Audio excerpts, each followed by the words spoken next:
Today, we welcome you to the start of the Le Mans Virtual Series for 2022.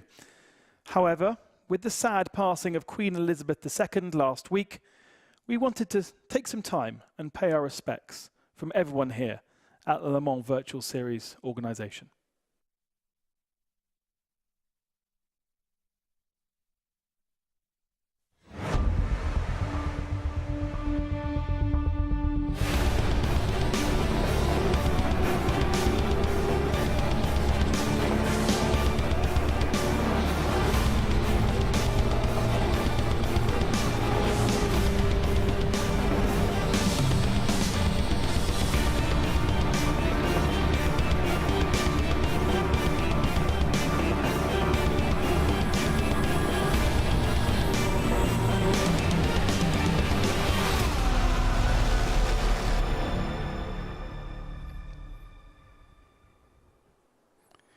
Hello everyone and welcome along to qualifying day for the start of the second season of the Le Mans Virtual Series. My name is Ben Constanduris and this evening I'll be joined by Chris McCarthy alongside me and Lewis McGlade later on. Thank you very much, Chris, firstly for joining me. We're getting bigger and bigger and better every single year. Yeah, we're here for season number 2. It's been quite a while since we were out there for the 24-hour Le Mans Virtual, the second running. But, you know, it's been worth the wait. You know, we are bigger and better. You know, the entry list, absolutely fantastic. When that came out, couldn't take my eyes off it. It's going to be an awesome season. Not only the entry list has that got better, but the calendar has got even better as well. It's going to be a really, really exciting season. This evening, we're going to kick off qualifying in the Bahrain International Circuit, a brand new offering in our Factor 2, and it just looks absolutely stunning to go racing at. The longest race apart from the Le Mans 24 hours that we'll experience in our virtual series. Yeah, and that means more points up for grabs as well. So this is going to be a really, really important round for the drivers, not only from a strategy point of view, but also because there's more points going up for grabs for the winner as well. So definitely an important round for the guys to get right. This could be where almost you put yourself 1 foot, you know, in front of the other in terms of the championship. This could where you get really a grip on the series going towards that 24-hour race if you get it right this evening. Bahrain is always a really challenging circuit and venue because you start in the day, you finish in the night. It's so hot in the desert, of course, but actually it gets very quiet and very cold in the evening. So the Goodyear offering of soft, medium and hard compound tyres could be used and will really mix up the strategy. Yeah, strategy was something that, you know, the Redline team did very, very well last year, and that's something that helped them win the title, particularly in the GTE class as well. So it's going to be interesting to see how the other teams react to that this season and see if they can go and counter that. But Redline in both categories, strategy-wise, was what they really had a stronghold of the championship last year in comparison to the other teams. Team Redline is one of the most famous names in sim racing, certainly well known in the real world of motorsport as well. But we have proper manufacturers coming to challenge them this year.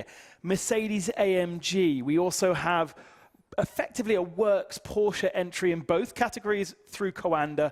We are seeing so much, even more interest from these manufacturers in virtual racing. Yeah, and the Brabham name coming back as well is a, you know, a really exciting entry in the LMP class as well. So some heavy hitters. This is the Le Mans Virtual Series, isn't it? This is where all the big manufacturers want to be, and this is where all the big manufacturers are. Before we get on to our Le Mans Virtual Series qualifying, we are going to kick off with the Cup, and that allows 2 drivers from anywhere in the world to qualify and be part of a team, which will then enter in the Le Mans 24 hours with 2-star drivers. Last year, in our studio in Paris, it was Sebastian Montoya and Juan Pablo Montoya that those 2 drivers partnered with. And this is a little flavor of what it's like to be there.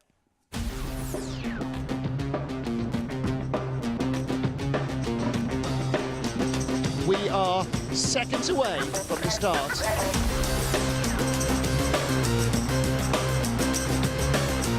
Formation lap is almost over. And here comes Verstappen into the lead of the race already. Drogovic respectful to his pseudo teammate, and Max Verstappen leads Le Mans.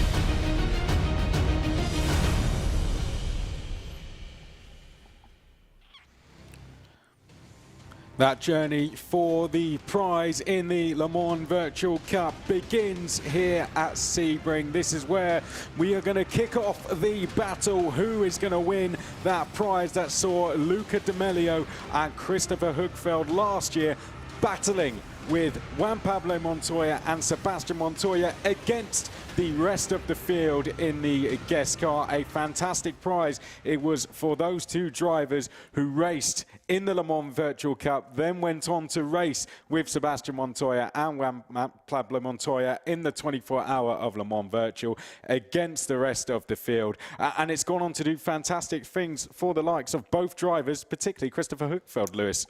Yes, indeed. What a sensational season it was last season, of course.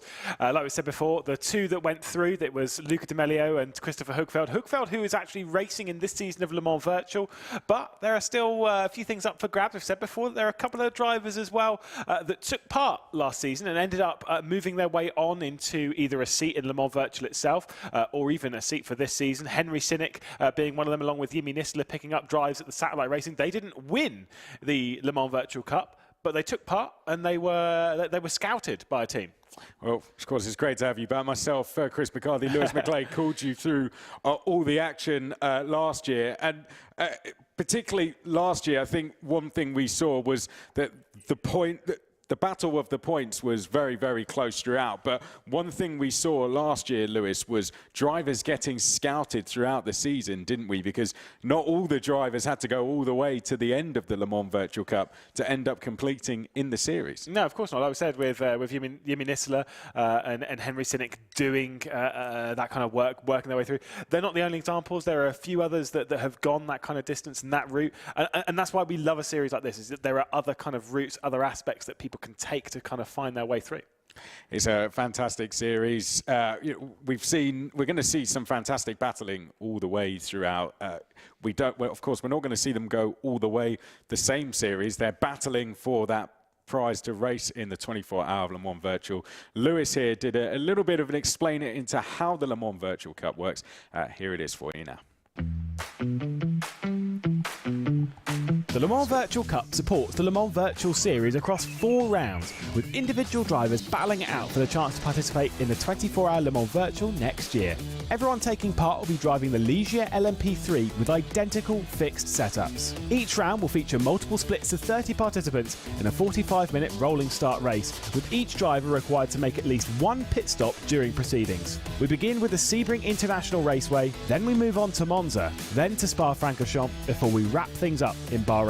The 2 highest scoring drivers across the Le Mans Virtual Cup will land a coveted drive together with 2 special guest drivers at the 24-hour Le Mans Virtual in January 2023. Qualifying for the Le Mans Virtual Cup is open to everyone on the rFactor 2 platform, so if you'd like to get involved, stay tuned to our social media channels to find out when qualifying opens for the next round.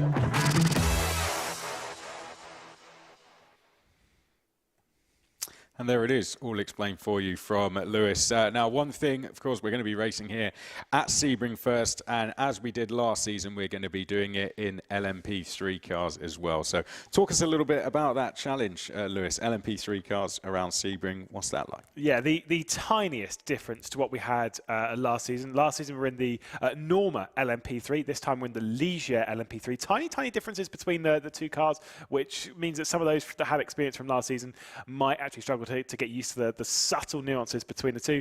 Won't matter too much really in the long run, but Sebring itself, in a car like this, you're talking of medium downforce. You're talking of quite a bit of power going to the rear wheels, just under 600 brake horsepower, going to those just rear-wheel drive, a little bit of traction control, but not really much. Big bumps of Sebring makes it really, really tricky. And it's going to be a 45-minute race again, as it was. We're going to have to see pit stops required because they don't have the full tank of fuel in the car, which means they're going to have to come in. So how long are we going to be seeing them do the race, do you think? I know it's 51 litres, I think they get in. So how long is that going to take? Yeah, typically it's a 100-litre fuel tank. They're limited down to 51. Expected run times around about half an hour of running. Maybe get it a little bit longer than that, but normally it's about half hour where you were expecting, which is about 2/3 of the way into the race. That's the expectation. Bit of fuel saving, bit of fuel management. will save you a bit of time in the pit stop in that stationary time. Obviously, the more you save, the more you don't have to put into the car. So fuel saving is going to be a little bit important, but this is going to be an out-and-out brawl around that circuit. And what a track it is as well. And for people watching who have rFactor 2, maybe just missed out on this, didn't quite know that this existed, this is almost a good chance for them to say, right, let's see how this works. After this, there's 2 more rounds, because the final round of the season, which is going to be at Bahrain, is just going to be for the top 30 in the points. That will be then an extra point score when the top 2 at the end of that will go through. But this is almost a chance for them, isn't it? Just for them to figure it out before they can go on and then have the chance to qualify, because qualifying opens Sunday for round 2. Yeah. This could be a chance for them to go, let's see how this works, and then maybe I can get a chance to get on the big screens and maybe get scouted myself like we saw with Cynic. Absolutely. There's some drivers as well, whether they're on different simulators or whether they're not even really in sim racing, and think, I can give this a go. For one, there are multiple splits. So that's one big plus, is that you don't just have to be top split. There are races in lower splits where they can take part and they can actually just enjoy the race, less so from a super serious point of view, more so just to get out there, get used to rFactor 2, all done through the competition system. No signing up to big leagues, no paying massive entry fees, no having to find a big team to come and drive for. You just take to the car, do the qualifying, and then, hey, maybe you will be a part of a grid like this. Well, as you said, there's a lot of races going on. We are just watching the top 30 of them, and here are the cars on screen now going on their formation lap. So here we can see them making their way around. Our first real look at them. And the good thing is, all in the same car as well. So a full level playing field we see out there. Yes, indeed. Like I say, it's all equal, fixed setup as well. So those that have thousands of hours in a car, no advantage. It's about you, it's about the driver, it's about working your way around a circuit like this and kind of finding those little bits. Your practice is essentially your qualifying, and that's what's really, really important from them, is to make the most of that session. Well, we can see the cars making their way round. Let's go through how they're going to line up. We've got Zolt Suits there in the number 34, Michael Leroux in the number 13, Leandro Pupo, who we saw last season as well, fighting towards the front. So we do have some names like that who are recognisable from last season. Yeah, indeed. A couple of other ones that might be well known from the community around sim racing. Of course, like we said, with Zolt Suits, he's been well known within the rFactor 2 community. Pupo, like we said before, Leandro and Lucas Verla, twins, Brazilian twins that normally race for Snowshat and esports. Johannes Dries is another one. Stepbrothers Racing in I can't remember what the actual relation is. I think I said it before. It was brother-in-law. Brother-in-law. Will be racing in the Le Mans Virtual Series tomorrow. So that'll be very exciting to see how Philip Dries gets along. But we get to see Johannes Dries racing here. Walter Plesny, though, looked really quick in the pre-qualifiers. Got a bit of work to do for the mid-pack. Yeah, Jose Beringer there in the 35 on row 2. Leandro Verla, as you mentioned, Guillaume Rakadin also on row number 3. Then row 4, Dennis Zetak, Florian Cisse on row 4. Row 5, we've got Stavros Musadis and Lucas Verla as well. So those are going to be your top 10 drivers. Martin Merguli down the field was a driver we saw last year. Watch out for Walter Plesny, was one of the top qualifiers through, is in the number 1 car, as well as Sean J. Arnold as well, down starting in 18th place, but in the number 3 car. We'll keep an eye out for him throughout the race. Drivers making their way now round towards the start-finish line here at Sebring. We are getting ready to go for 45 minutes of racing, and for the first time this season in the Le Mans Virtual Cup, the green flag is waved and the drivers make their way down towards turn number 1 through the left-hander here at Sebring, and Zolt Suits leads us through the left-hander and down in towards the first braking zone. Do we get everyone through nice and safely? Someone on the grass on the inside there, and that was always going to end in tears. I think everyone just about able to keep the car pointing in a straight line. We do have a yellow flag out early doors here, but quickly back in again. But other than that, a relatively clean start to get us underway in the Le Mans Virtual Cup. Yeah, we had a good start from Zolt Suits. He was able to clear quite a lead into the first corner, but that was brought straight back back in by Leroux and by Pupo. Don't count out the likes of Verla. You said about Merguli, by the way, who started outside of the top 10. Boom, he's in 6th position at the moment. Super start, as well as Wojtek Polesny, who's inside the top 10 now with a 9th spot as they run side by side, coming up towards Cunningham. Yeah, great start there from Merguli. Schuch has done a really good job out front as well. Leroux in 13th place, Pupo in 3rd place as well.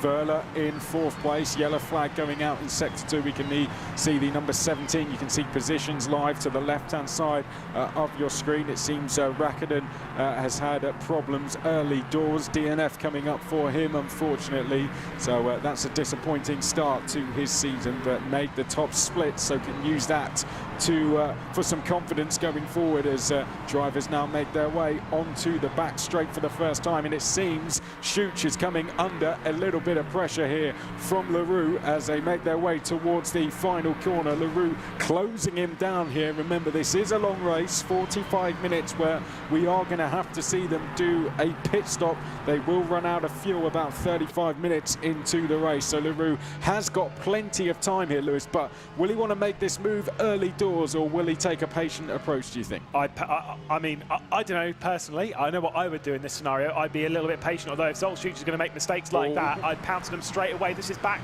with the number 17, just ahead of one of the Arnage competition cars through T1, a bit further down the order, just outside the top 10, I think. Yeah, that was Zitello, isn't it, going side by side there and dropping down the order, and that was the number 1 of Polesny trying to get down the inside, didn't quite make it work. So Polesny there with the red livery on the side of his car. You can see him 2nd in this queue. That is Polesny, who qualified as the number 1 driver, making his way now to the right-hand side of our screen. Polesny to the outside here, heavy on the brakes as they come into the braking zone. Polesny trying to go all the way around the outside.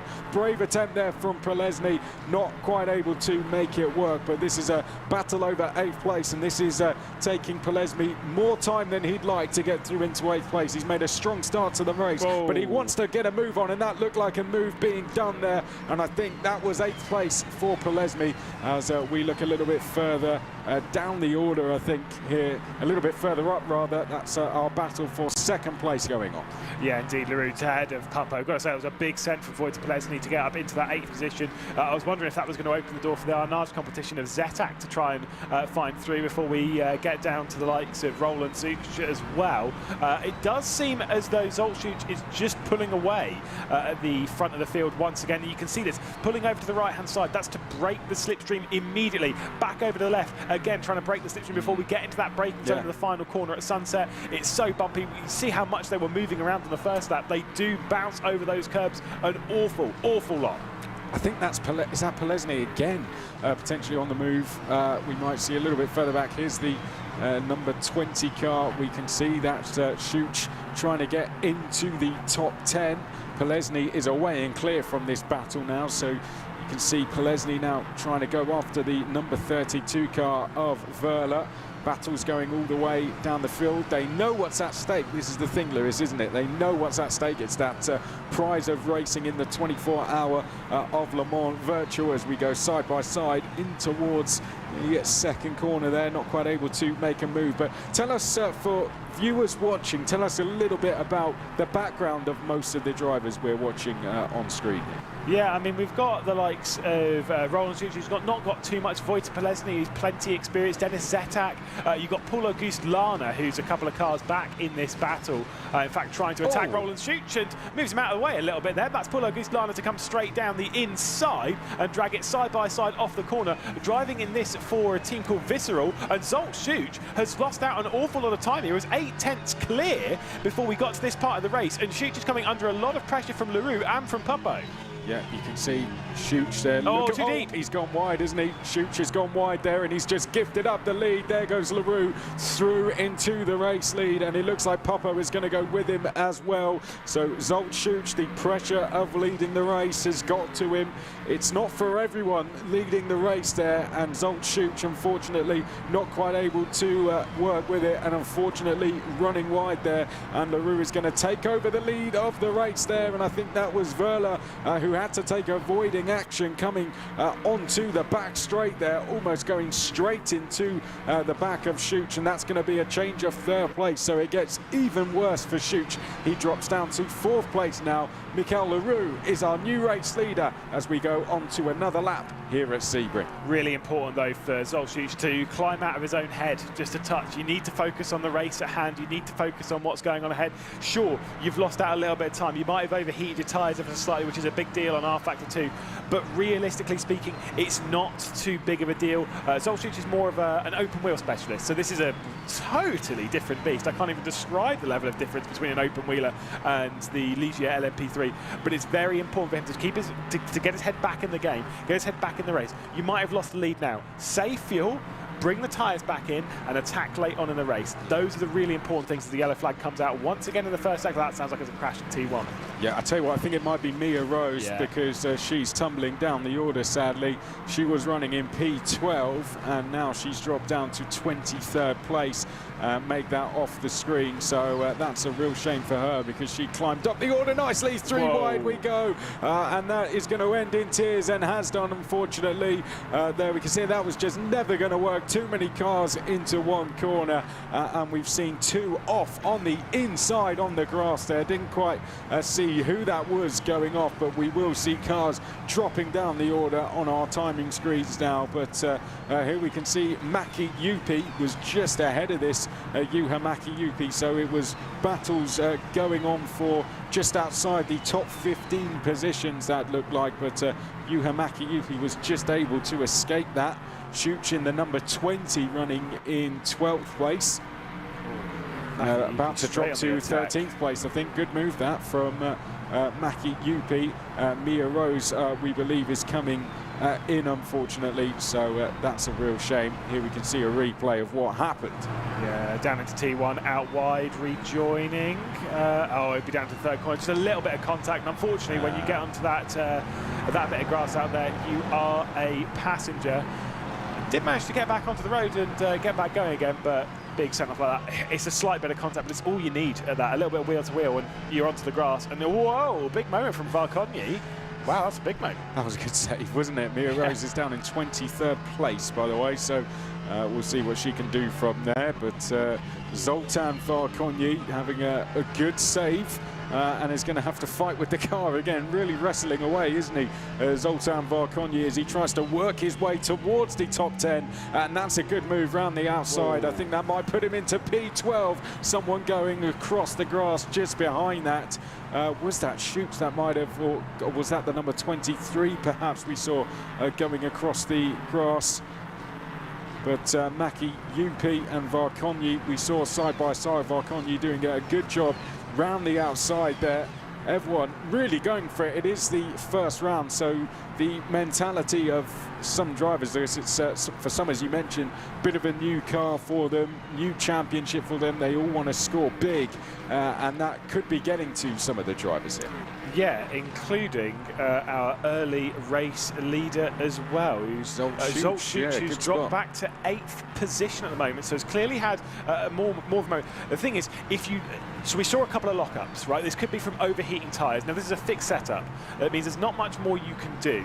You kind of just drive within the car itself. I think you can adjust brake bias and slight things that make it work for you as a driver. But if you're locking up, you're not only flat spotting the tyres, you're overheating the tyres big time. And that can cause some sizable problems later on. And that's what causes a little bit of tyre overheating and those kind of issues that kind of drag things out and make some problems. You've got a bit of a movement as well from one of the unarged competitions. I think that one might be Dennis Zetak ahead, trying to make a move on potentially Zitiello. Might be one of the Verlers, though. There we can see the number 10, Varkonyi, in a really good battle here with Mäki-Jüpi. Coming through turn one, though, this is a driver on the move. Martin Marguli has done a fantastic job to get up to P4, charging after the top 3 now, doing a fantastic job. Walter Pelesny is the quickest car on circuit as well in the number 1, but this is a man going very well. Martin Marguli, one of the drivers that we mentioned a lot last season, Lewis, and going very well this year. Yeah, had put on some great races last year, especially when it comes to moving forward. I've got to say, Wojtek Plesny, like you said, setting that fastest lap a couple of laps ago, also looking really, really strong as well. Working his way forward, Dennis Zetak having a bit of a lock of the rears, coming down into the hairpin just on the rear end of Salvatore Zitiello, just locking it ever so slightly. Got Paul Auguste Lana as well. I think it actually might have been Zetak losing out to Paul Auguste Lana as well. So Lana making up a spot, who is also driving. This livery is visceral. We know that Paul Auguste Lana drives for, or used to drive for Volante. That is the rebrand of it. So he's been in this team for a while. It's gone for a couple of rebrands, a couple of changes, and yet Paul Auguste Lana stays alongside, stays with the team, and still fights his way forward. We mentioned this is the drives from the likes of Plesny, Merguli. These are the kind of performances, and LaRue out front. These are the kind of performances that, particularly now the Cup races, you know, for those of you regular viewers, and a welcome back to you to a brand new season. Thank you for your company. But this is the kind of races where our teams are going to be watching because the Cup races are now before qualifying, which comes up next. So sit tight if you are waiting for the Le Mans Virtual Series qualifying for the first round. That is coming right up after this. This is the Cup race first of all, but they will be watching closely to see who could be their next stars of the future, and they are already going to be looking at some fantastic talents. We've just seen a couple of changes there, and I think we could see another one. Here comes Auguste Slane trying to make a move down the inside at turn number 1. I think that was a little bit ambitious, Lewis, but a good attempt nevertheless, but I think it's been handed to him on a plate. Thank you very much. Through he goes, or is that a back marker potentially? It was Oh, is that Zsolt Szucs? Yeah, it is. That was the move that Paul Auguste Lana. I will just correct myself, by the way. Paul Auguste Lana's drive for SDL Esports, not Visceral. But yeah, I think it was Zsolt Szucs that's just been sent off there. So his race gets worse and worse and worse. He's now down to 12th position. He was running 8th, so that makes a perfect amount of sense.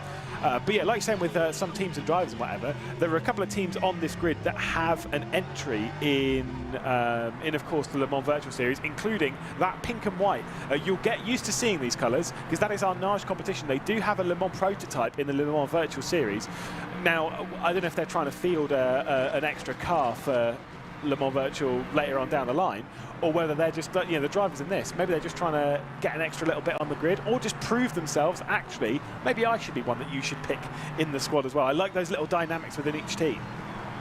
Here we see the number 17, Wojtek Plesny, by the way, is up to P6, is lining up a move for P5, purple, sector 2, absolutely flying through the field.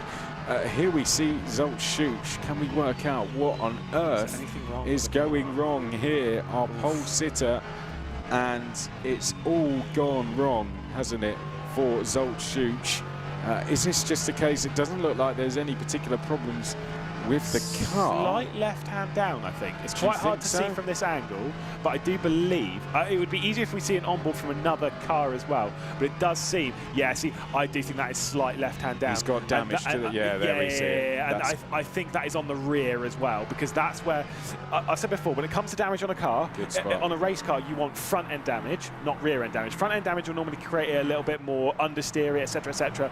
Rear-end damage makes the car completely unpredictable going into a corner. Now the question is, where did he get that damage? It could have been on the exit of the final corner, it could have been with another car, I don't know, but what we do know is that Zsolt Szucs is struggling a little bit. We don't know where that contact came from, but either way, he's definitely got it. Plesny, P5, ticks another one off the list now. Merguli next for him, who isn't quite able to catch those top 3. I've got to say the top 3 are doing a really good job here. Here we can see Michael LaRue. You can see the top 3 all together, fairly equidistant between them. Let's go on board then with Michael LaRue. Talk us through a few corners here, please. Yeah, one of my favourite corners in American motorsport, this one being Tower. Such a tricky one because you're going over to the left-hand side before bringing it up towards the right, punching it on. Great name for a straight, by the way, the Flying Fortress straight up towards Bishop. Again, great corner. This is where we saw the enormous crash in the World Endurance Championship from Pachito Lopez, obviously a bit earlier on in the year at the Sebring 12-hour, and then coming up towards Le Mans corner and out onto the Ullman straight, the back straight down towards the final corner at Sunset. brilliant section. This is one of the circuits which is loved so much in the endurance scene of sim racing, of motorsport as well. Of course, we're racing it here in Le Mans Virtual Cup because Bahrain is not released yet, which means that we'll be dealing with that a bit later on. So we can discuss that a little bit later on. But the Le Mans Virtual Series, I promise you, all of the drivers will be looking at this. Of all of the tracks in the calendar, I would say this is probably one of the ones they're looking forward to the most. Genuinely. Yeah? Yeah, no joke. There is so much character in this circuit. Everyone's like, it's flat, it's an airfield, there's some bumps in it, and maybe it needs to be resurfaced. It is a great track. It's a thrill to drive every single lap. I love it. It's provided some fantastic races over the years as well, hasn't it? Of course, is a place where we see kick off the season. Mikel Leroux makes his way now, and leading Papo, you can see just under half a second clear, doing a really good job here so far, sustaining the pressure well. A real shame for Such. You can see he's come into the pit lane. Now that might be, he might have just been hanging on enough to get long enough into the race to say, right, now I can serve the pit stop to get the fuel in, to now go through to the end and get as much points as possible. But that's and get a damage repaired. Real, of course, but that's a real shame for him. And here we can see Zoltschuk rejoins the race.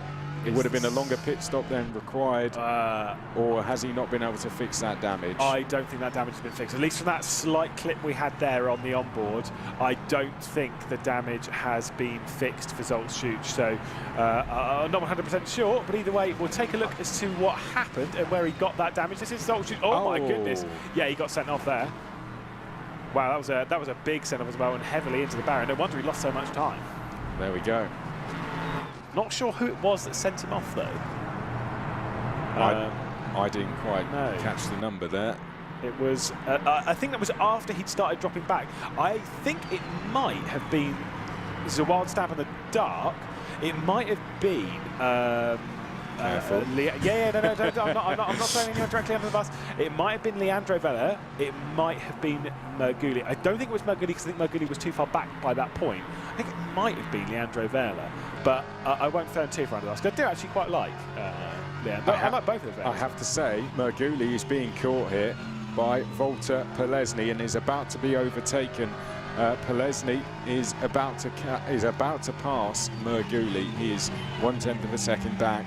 Those positions will change any second now. This is a replay of the start of the race then, Lewis. So all started very well for him. He absolutely nailed the start. Yeah, absolutely beautiful start from Zoltschuk. Those behind kind of struggling a little bit, had that look to the inside from Leandro Vella, or Lucas Vella rather, trying to take over about 5th or 6th position. The top three are kind of already cleared away by this point. There's that massive send down the inside by the unarged competition man of Vella, and then that chaos in the background. That's kind of what we expect coming down towards T3. And yes, I know it's count the corners. I know it is actually T3, this one. It's a tricky... Whoa! Hello. Oh! Wow, we did not see that. It really all kicked. The number 24 there, Guillaume Racadon, that's why he was DNF'd straight away. I did wonder what happened to Johannes Dries. Sean Arnold as well, unfortunately. His bad luck continues. We saw Sean competing in the original Le Mans eSports, where this, of course, where we saw this very journey beginning, Le Mans eSports, and Sean Arnold was part of that. He's done a lot of racing. Yeah, well, that was, of course, he raced in that back in 2019. Sean Arnold, unfortunately, he was very quick last year as well, qualified 3rd in the split coming into this event. Unfortunately, it's just not worked out for him. A DNF, and that is very similar to what we were saying about him last year in the Cup Series. Yes, having great pace coming into it, but then losing out of the round for one reason or another.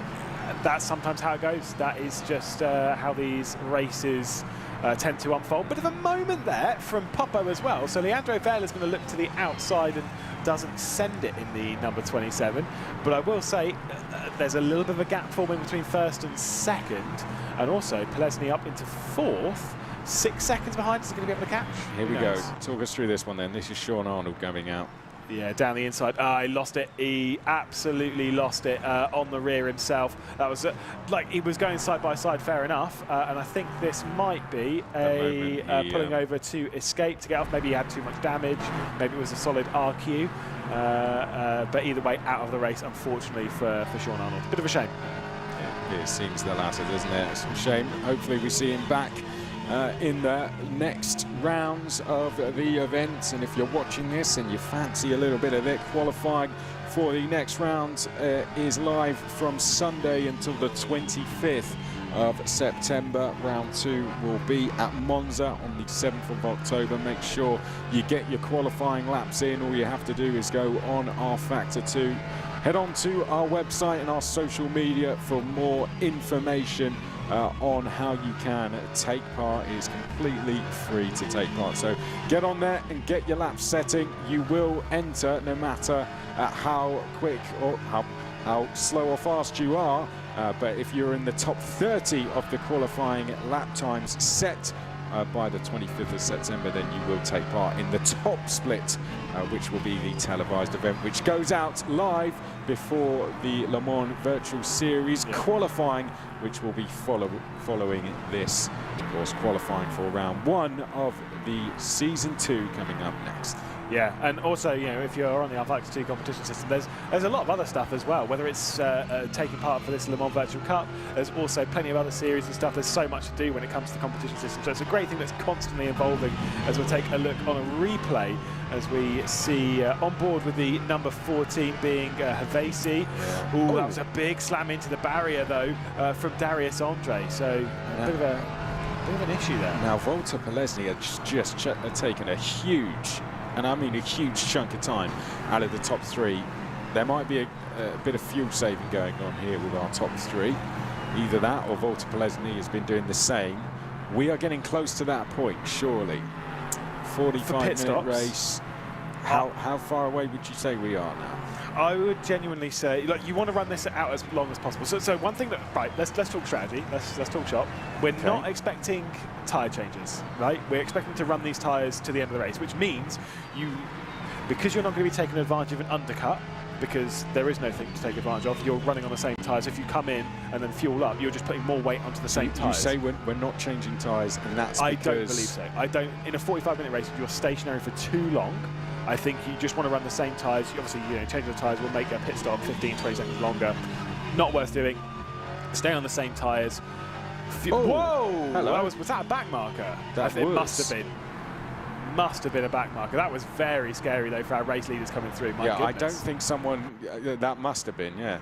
I'm not sure which one it was, but wow, I've had those moments in racing before. That wakes you, you're calmly driving through, and then suddenly there's a car sideways. It's like, wow, okay. The car in front of you quickly pulls to the left-hand side, and there's a stationary car staring at you. Yeah, Leandro Vela, they're trying to find his way through the room. Yeah, good driving from the top 3 there to avoid that one. You want to, yeah, exactly. You want to run as late as possible so that you're running fast lap times towards the end of the stint. Fill up with the 15 minutes worth of fuel that you need as late as possible, and then bang, get on with it, finish the 15 minutes as we see a replay with car 25. Now, I think this is where we saw this incident. Yellow Binsbergen. Oh, yeah, that is scary. Wow. Oh, to be fair, now was that LaRue that I actually? Don't believe, because Papo's now leading the race. It might have been so LaRue has actually hit Binsbergen there, and Papo now leads the race. So we are going to be seeing.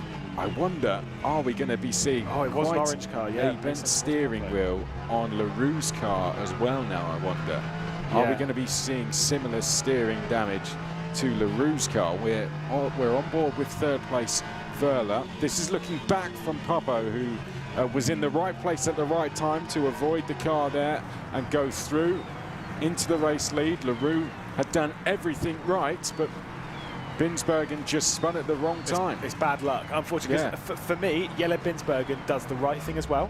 is that he remains stationary. Keeps the brakes on. Yeah, Correct. he stays still until they've all gone past. Because the thing is, if you're a moving object, you're unpredictable. It's a struggle to see. If you're a stationary object, you're easy to avoid in a sense, is that like, you're not moving. I know where I need to go to get round you. As soon as you try and get off the race line, which is your natural instinct when you've gone sideways, is you want to get on with it straight away and you want to get out of the firing line. And sometimes it is the worst thing to do because you can't see where they're going. It's very, very tricky. Here we go. Here we go. Here we go. Let's have a look what happened. This is on board with LaRue. Yeah, so it was there. It's such a slight bit of contact. It is such a slight bit of contact. It looked a lot worse from off-board than it did from on-board. Someone came into the pits there. That was Verla. Verla's the first of our top 3 to pit then. Right. Pit stops are underway. So earlier than you expected, perhaps? Yeah, big time earlier. The thing is, I know some people might question maybe they were started with lower fuel because the car's lighter. You can go on the attack a little bit earlier on in the race. No. Also, there is one thing as to why you might want to pit at least one lap earlier is for anyone who's new to rFactor 2, contact is on in the pit lane. Zitiello runs wide and opens the door potentially for Varconyi to come straight through, coming down towards T3, as there's been a crash in the background as well. Yes, there has, but that was a good move. We were watching this there. That was the number 17, wasn't it? Hervé Zitiello being passed. That was Varconyi getting past, I think that might have been. Change of position there for 10th place. Zoltan Varconyi now through. These two have been together pretty much the entire race. By the way, Polesny has brought the gap down to the top 3 to less than 3 seconds now. He's done an absolutely superb job. It just comes down to how long does he spend in the pit lane in comparison to those. He might have burnt a little bit more fuel, might have to put in an extra couple of litres. I can't remember what the fill rate is. I think it's about 3 litres a second. In a car like this, might even be slightly more than that, which means if he only has to put in 2 or 3 litres more, might be stationary only for 1 or 2 seconds more, which considering the pace that he's got comparatively, I would take that every single day of the week. I don't know though, we'll have to wait and see. You can see as well Zolt's Schuch having more issues in the background, and Gabor Havesi might try and get through coming up towards Bishop. That's an interesting attempt, trying to get alongside before coming through this section. It narrows up so much rolling through this section of the racetrack. As I was saying though, contact is on in the pit lane. Everyone's got to remember that. You can't. I'd want to come in a lap earlier, right? Yeah. Just to keep out of the danger zone. Because if you come in with everyone else, I promise you, you're almost guaranteed a damaged car. LaRue comes into the pit lane then from 2nd place. Right, LaRue's in. Polesny has stayed out. Merguli has stayed out as well. Lucas Verla comes in as well. So Verla is in. Right, we're seeing quite a few cars coming in now. Maki Yupi is in. Zitiello is in as well. I think, from what we were saying earlier, this might be the last lap you can do. So we're going to see. Oh, who was that? Someone had spun there, hadn't they? I think it might have been Kainek. Yeah. Potentially. Well, he just come out the pit lane. Just I'm not sure. I don't think Kainek did. I think he was coming out of, or he was on the pit lane like relief road after spinning out there from T1 potentially. I'm not sure. I can't guarantee that was the Kainek's running in 11th place, so yeah, that wouldn't make sense, would it? So Kainek, we think maybe had a brief spin. This might tell us the story. Let's find out. It's the number 11 car, which is Christopher Kainek. Makes a move down the inside. Ooh. There we go. Turned in on a little bit by Darius Andre. Darius Andre was in 10th, and he was 11th. I say turned in on, by the way. The line through there is a little bit hard to see from that camera angle. It could have been Kainek missing the apex quite significantly. So obviously they'll dispute that one between each other and get on with it. Kainek going for another moment. See you, son, as we are right on board with Donat Prodan. Boom, that's an easy, that's a freebie. And that one was definitely his fault. Christopher Kainek off into the grass there and rejoins. And I think a little bit of frustration in that mistake there, wasn't there, from what has just happened. Also overheated tyres. That will cause a problem. There's that as well, wasn't there? Here we go. This is going to be Leonardo Popo coming in, and Polesny, who has brought the gap down to 2.3 seconds. Now we just have to see what happens in the pit stops. Does anyone go a lap longer? Merguli in, Berenger in, Pulagist, Lana in, Zetak probably in as well for our nice competition. So again, reminder, contact is on in the pit lane. Leandro Papa comes into his box quite nicely, did slide in there a little bit, and this is what we're talking about. This is what they wanted to avoid, because this is busy in pit lane. Yeah, everyone, a couple of cars have gone across the line, but other than that, Verla in the 27 came across the line. Here we go. Is that Polesny right behind? Here comes Popo out of the pit lane. Yes, Polesny has stayed right behind, so he's managed to do it with the fuel. And there we can see one of the other cars was that Leroux getting just back here. Here we can see Popo in the number 8 has come back out 2 seconds ahead of Polesny.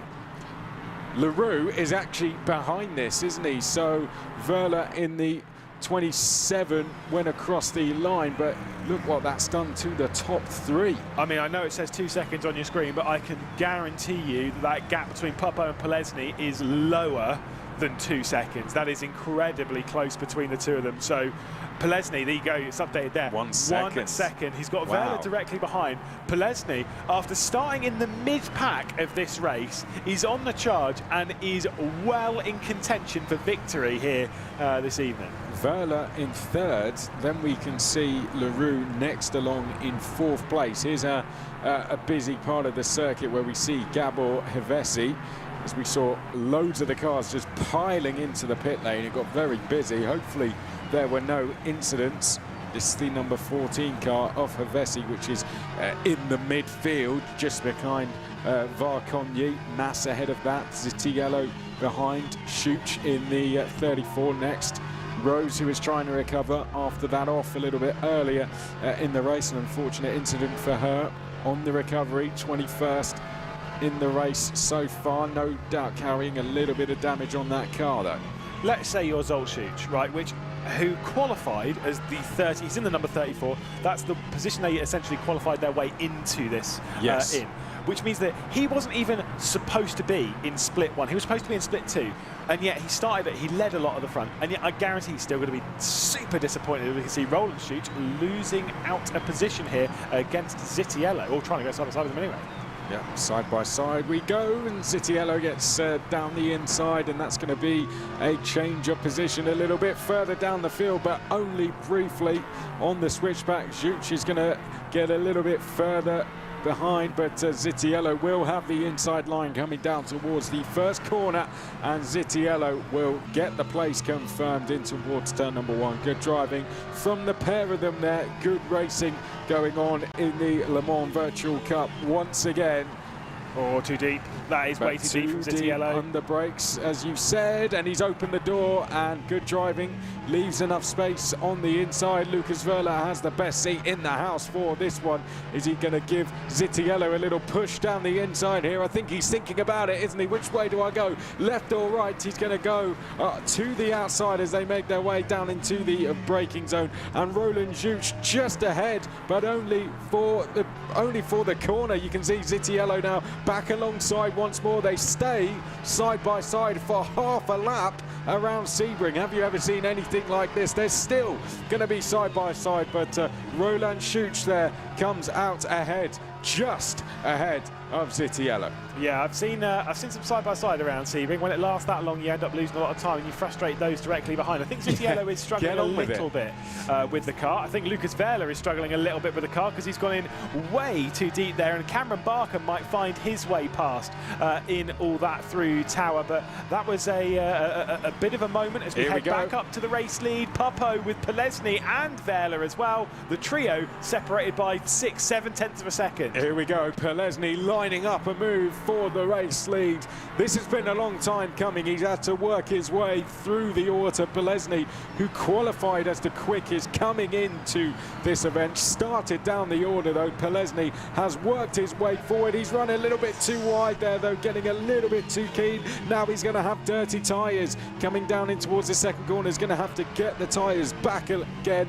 And Walter Polesny for now will have to settle for second place, but he's still got 10.5 minutes remaining to get this move done on Popo, but he has to be careful of Verla behind there in third place. Yeah, it's very, very tight. Like you say, normally in a standard race, it'd be like, right, do not make a mistake, and you're almost guaranteed hanging on to the race lead. These tyres have done a bit of work, though, this afternoon already building up to this point, so they're already fairly worn.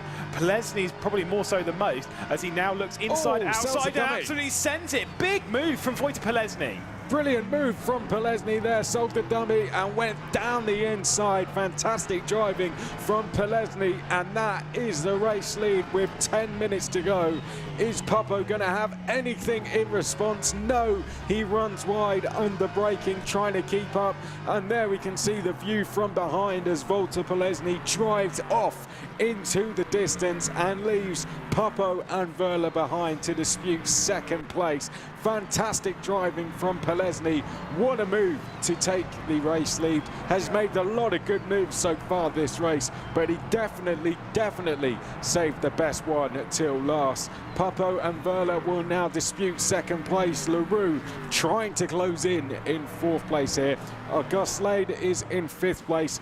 Then we have Beringer in sixth place. Zitak is 7th, Maki Yupi is 8th, Varkonyi is 9th, Mas is in 10th place, Hevesi 11th, Schuch is in 12th place, Zitiello is next in 13th place. We go on board with Verla in the 27th, another driver doing really well so far in this race, qualified as the number 27 driver out of the 30 in the split, and doing really well, outperforming himself definitely compared to how he qualified, and he'll be very pleased even if he can just finish in third place. And both of the Verla twins did last season at various points. This is not their chosen platform. They're normally more experienced elsewhere in sim racing, more so towards the racing experience platform, but here on rFactor 2 I've been seeing them race this a lot. They're really enjoying their time on the rFactor 2 platform, and every time they go racing they move a little bit forward.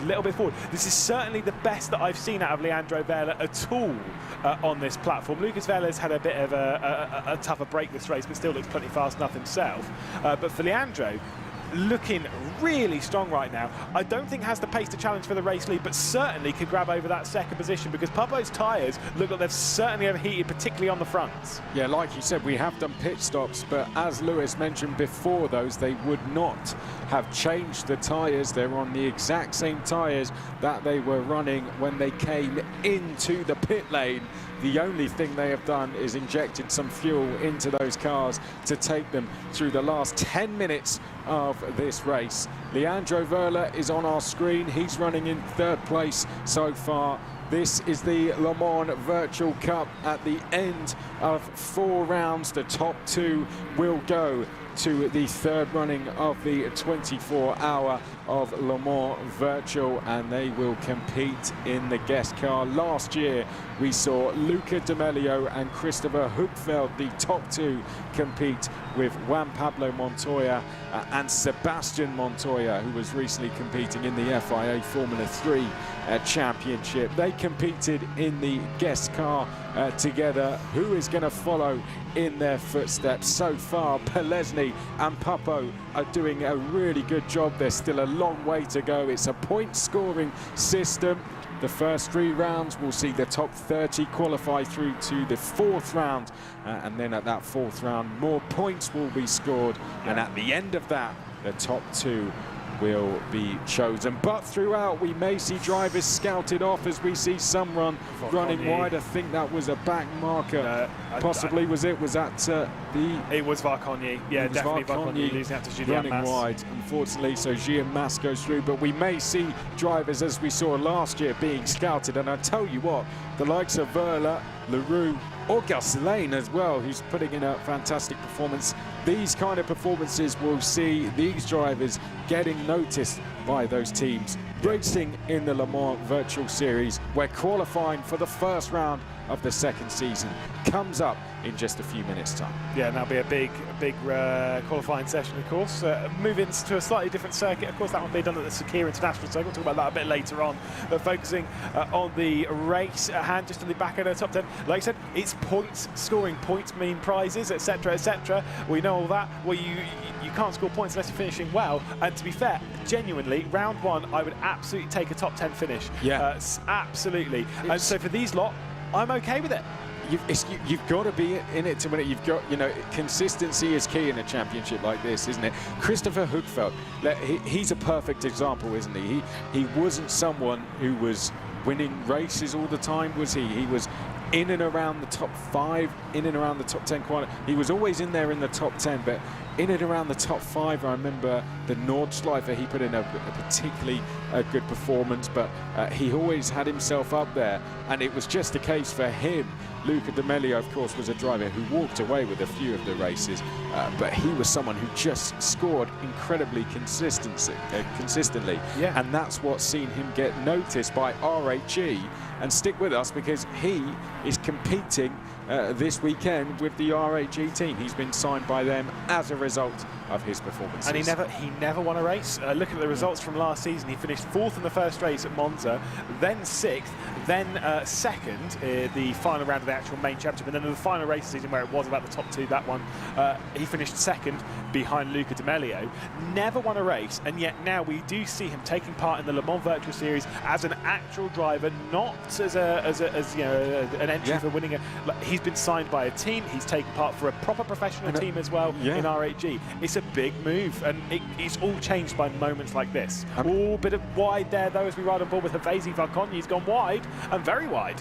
And big teammates for him as well in that car, so we wish him all the best of luck for this season, and it just shows that it's the idea behind the Le Mans Virtual Cup.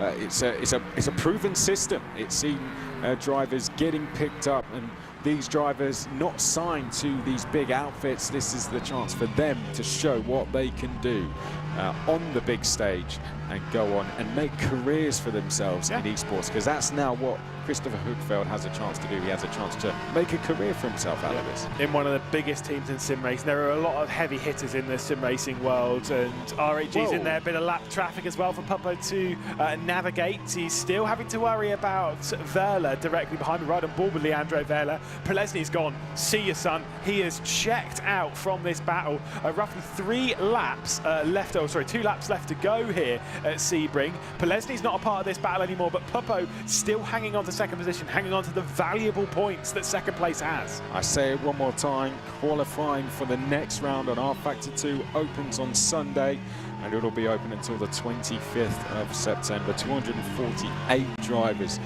qualified for this round. We are only seeing the top 30 of those competing on our screens. The rest are racing throughout, but we are not seeing those compete. So get yourselves competing. You can do as many laps as you want. You've got a good few days there to go and set yourself a lap. So get practicing and go and get a lap in.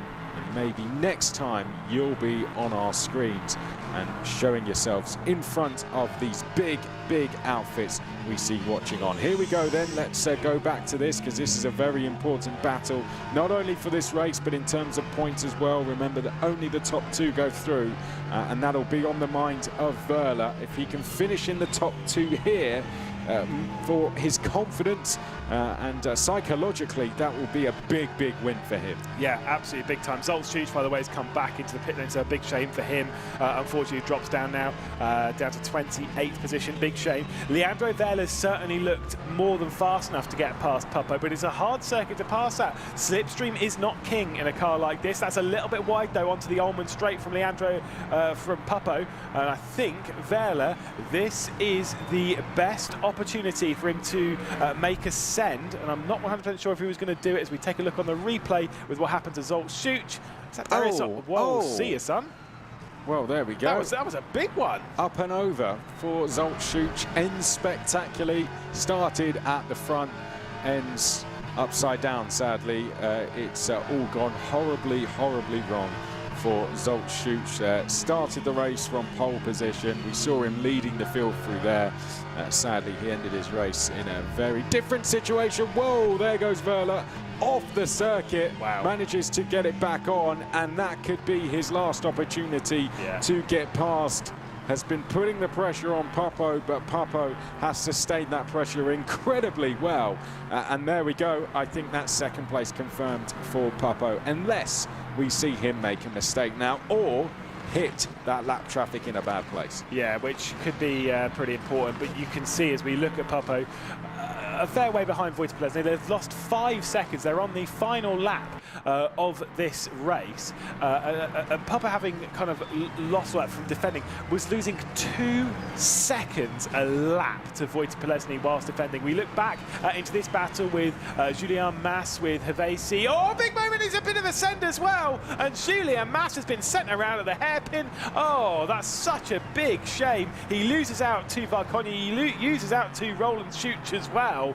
And that was, I think, a bit of a solo moment, locking the rears slightly. So easy to do.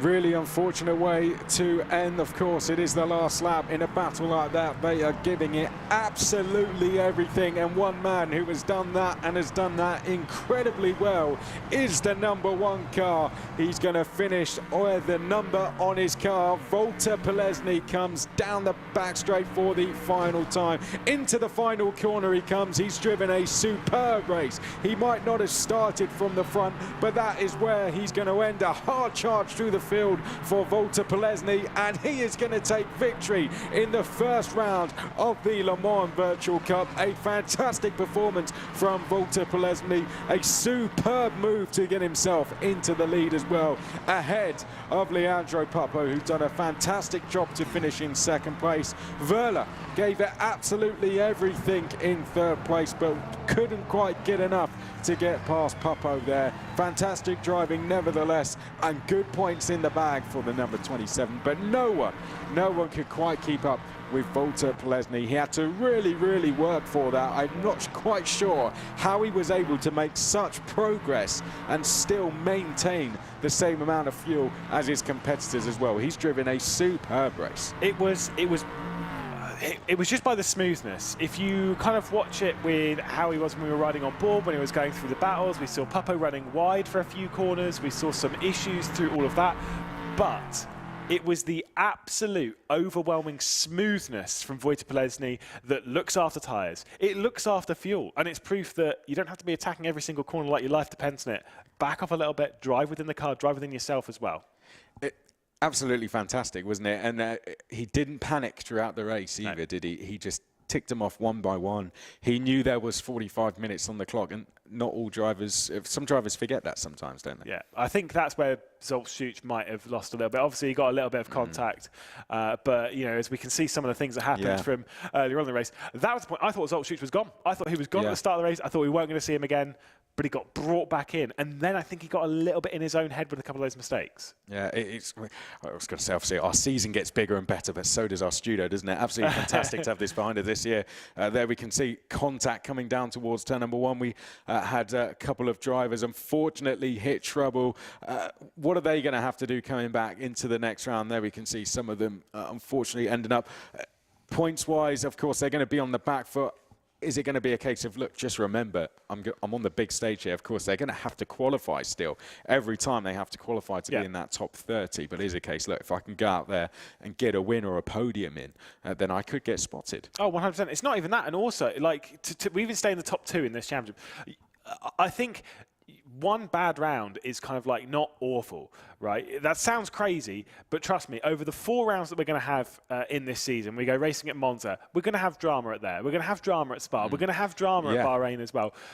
Like, anyone on this grid, that they're going to deal with their fair share of drama. Even Luca Di Meglio, who won the championship last season, still had his fair share of drama. It was only Christopher Hugfeld who kind of got through without anything major. Yeah.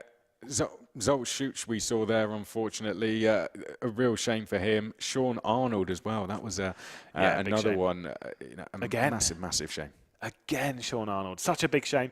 Such an incredible talent as well is Sean Arnold. But I kind of have to wonder what Sean Arnold's going to do. But we'll have to wait and see. I'm sure there's plenty that he can do on the grid. Yeah, I mean, it's been a fantastic start to the Le Mans Virtual Cup, hasn't it? We come back again, of course. Round 2 will be on the 7th of October. Make sure if you cannot compete, make sure you're with us to watch that, but get competing for that. Of course, though, after this now, straight after this, Le Mans Virtual Series qualifying. You, yourself and Martin Haven did the team and livery reveal. Who do you think the ones to watch are going into this qualifying session? I mean, obviously, we've got the champions, right? That's red line in both LMP and GTE. We'll ignore those for a second because there are a few others. The AMG Petronas Esports team, keep an eye on them. Incredible lineup on that. I said before as well, one that might be a little bit under the radar. Obviously, you know, Porsche, they're so strong as well. Got plenty of others in there. The Floyd Vanwell by Collers, they're super strong. But I would genuinely keep an eye on Race Clutch, Alpine. They're so strong as well. In GTEs, a little bit more open. The SF Velas Ferrari, I'm not too sure. But for me, it's going to be between maybe Redline and maybe even one of those Porsche Commanders.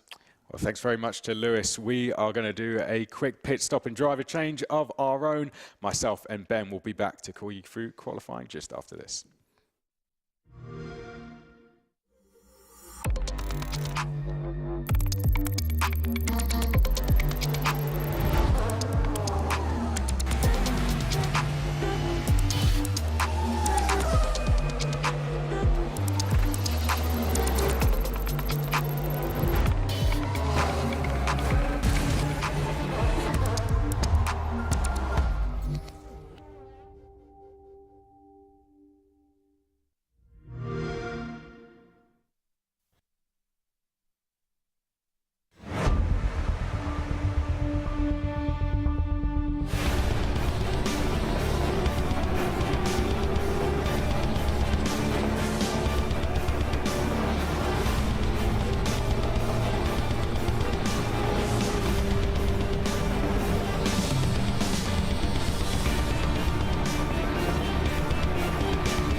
Welcome to the Le Mans Virtual Series. We are ready to go. Oh, this is going to get messy. Wow. Oh, into the barrier. Looking for the lead. Oh, there we go. Going around the outside. That is a bold move, a little bit of contact.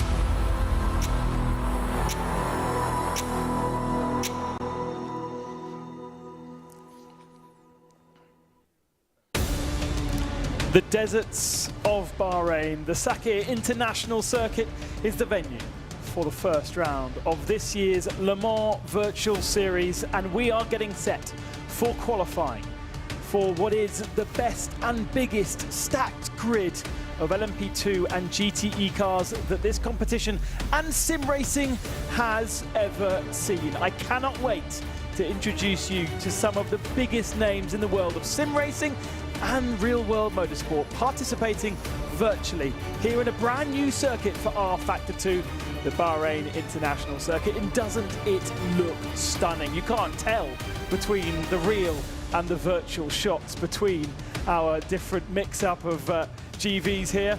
It is also going to be the longest race in our series, apart from, of course, the 24 hours of Le Mans, an 8-hour adventure tomorrow from the afternoon into the evening. We do have a 5-round series starting off here in the Middle East with the 8 hours of Bahrain. We then go to Monza next month for 4 hours around the famous Italian circuit with Spa-Francorchamps, Sebring, and then the Le Mans Virtual, welcoming the 2023 year. My name is Ben Costenjuris. I'm joined, as you've already heard, from Chris McCarthy, and we are fizzing with excitement here in the studio because not only do we have our massive names from the world of sim racing winning from last year, but they're joined by some huge names in the world of real motorsport as well. Yeah, it's a fantastic lineup, isn't it? Throughout both categories, really. I mean, particularly the LMP field, though. You know, some of the team names we've got in there as well, like the AMG team, the Porsche team as well. Some of the drivers in there, absolutely fantastic all the way throughout. It's really hard to pick a winner. I think season one, 2.5 points between the top three just shows how competitive it was. I think we're going to be adding to that this year. There was those top three, but 2.5 points between them. I think we're going to add to that even more this year with that entry list that we've got. If you've just stumbled across the Le Mans Virtual for the first time and you're wondering what this is all about, we have tweaked a few things for this year, and here is your explainer.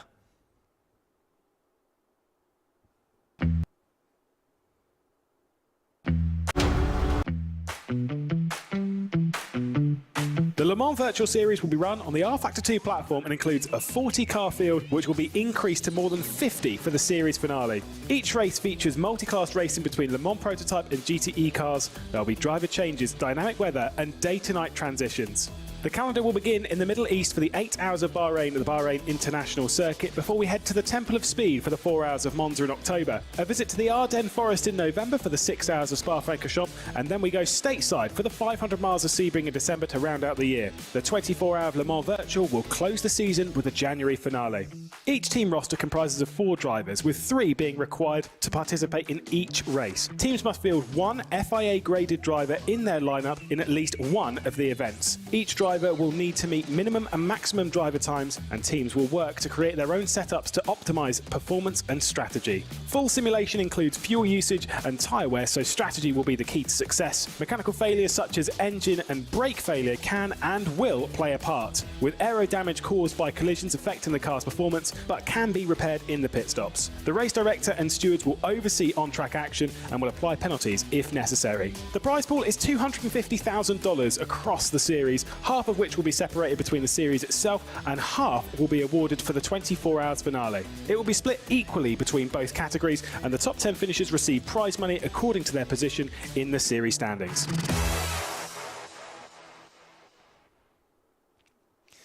And the headline there, $250,000 on offer across our season, with the split for the Le Mans Virtual, the 24 hours, the big peak of our series at the end, well, at the end of our year, but at the start of 2023. And the rest of the season doesn't count for nothing, though, because we do have plenty of points on offer and therefore prize money as well, especially with this round being 8 hours.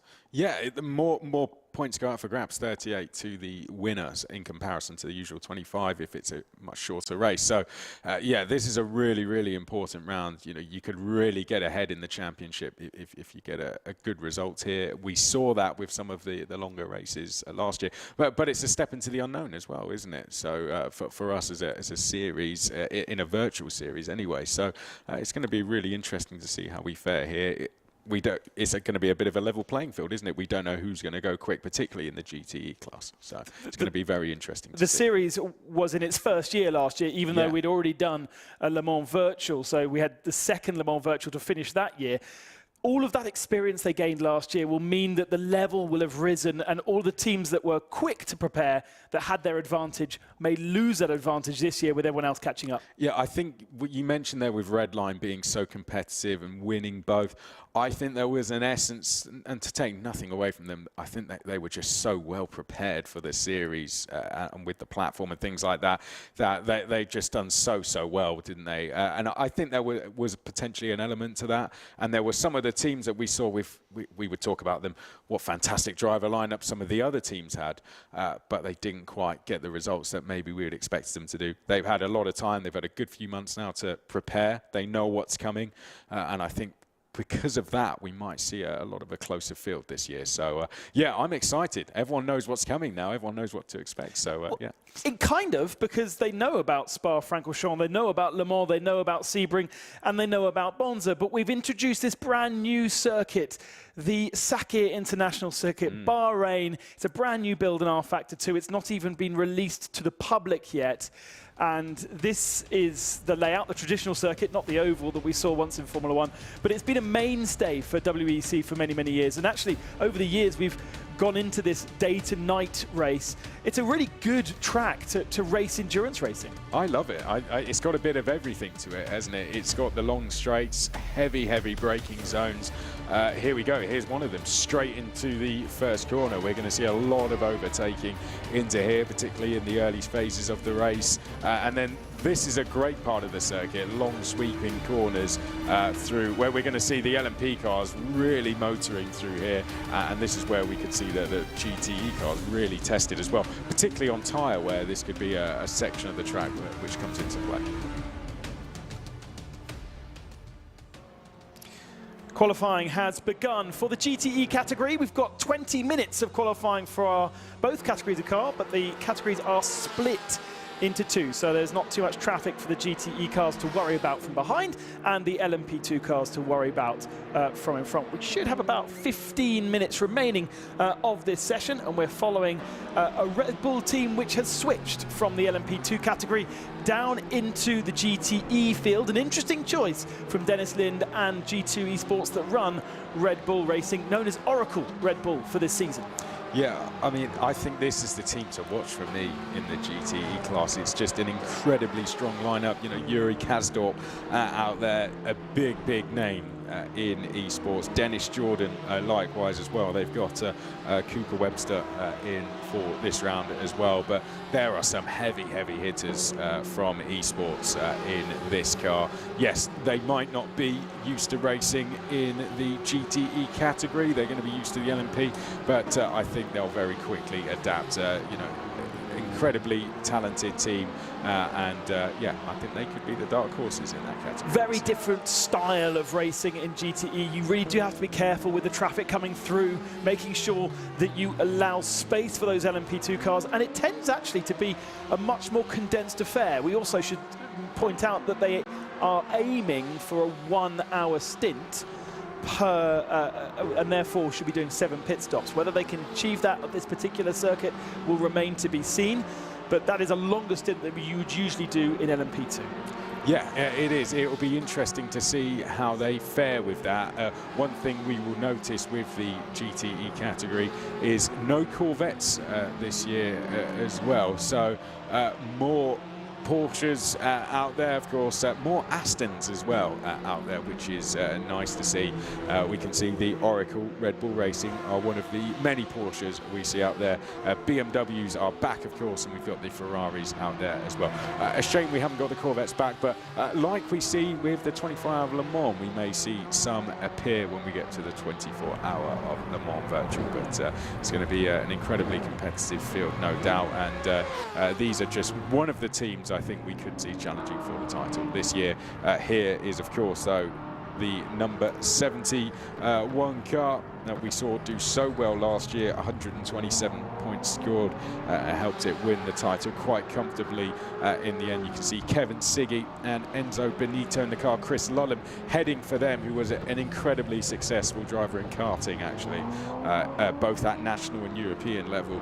So great to see Chris also with them as well, but these are going to be very hard to beat. It is a Redline machine. It's run by Team Redline, but it's basically a BMW Works team. The way that BMW enter sim racing this year is by spreading their support across different Works teams. And so we have 2 Works BMWs involved in the GTE category. At the head of the field, BMW Redline, and then BS Competition is another sim racing team that have the responsibility of carrying BMW, and in that team, ex-BMW Works driver Bruno Spengler as their pro driver, and we will see Bruno participate in this first round of the series. You nominate 4 drivers, one of which needs to be FIA graded, as we heard from the explainer, and quite a few of the GTE teams have been campaigning their pro driver in this particular race, unlike what we'll see later on in LMP2, where there are many more famous names but actually not appearing in this first round.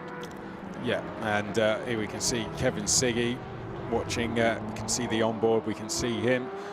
The focus of Kevin Siggy, and this is the beauty for those new viewers. This is the beauty we get. You can see the drivers without a crash helmet on, so you really get a view of their reaction, and that becomes particularly interesting when we get the pro drivers in, who are not used to having that. But Kevin Siggy straight down to business. 2 of the Ferraris trying to challenge early doors, but it's as you were, isn't it?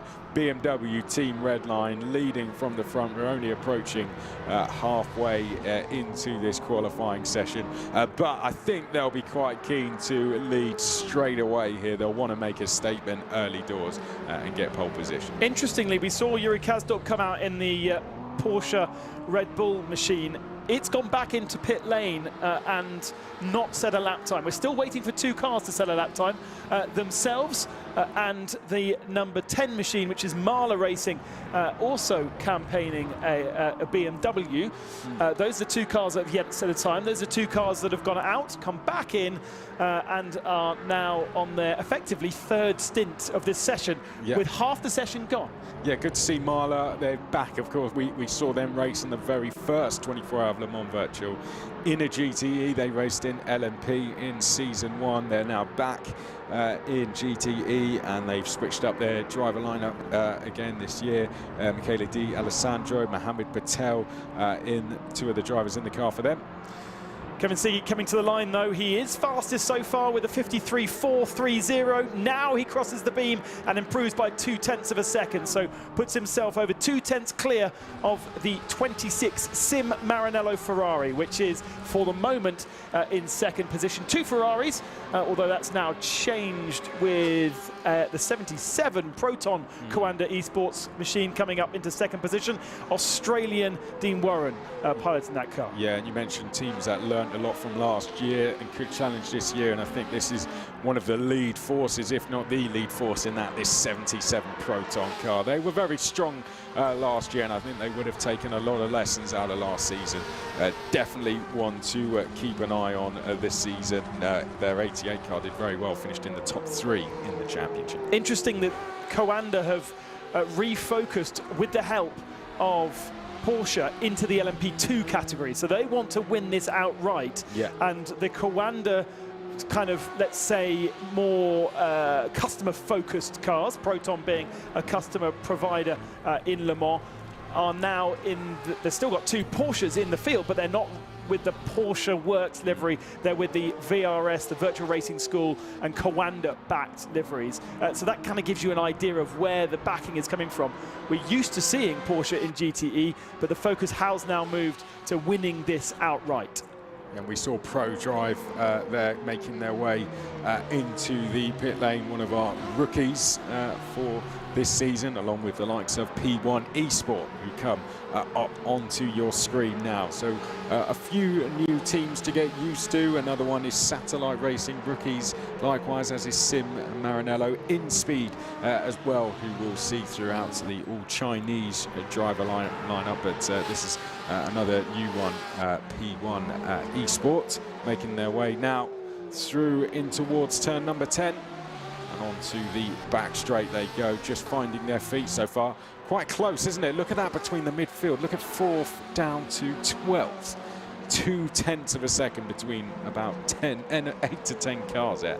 Absolutely fantastic stuff. I know Race Control were talking about making sure you stay on the circuit between turns 10 and 11.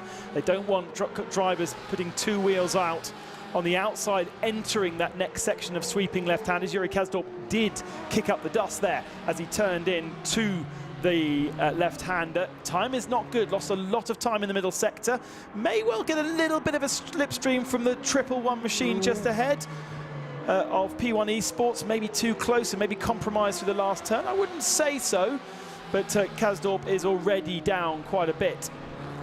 Makes his way up towards the start finish. I think maybe setting up for another lap, perhaps, is he? As he comes across the line. It's an improvement. The top 10, yeah. So into the top 10, P8 for now. They'll want to improve on that one, though.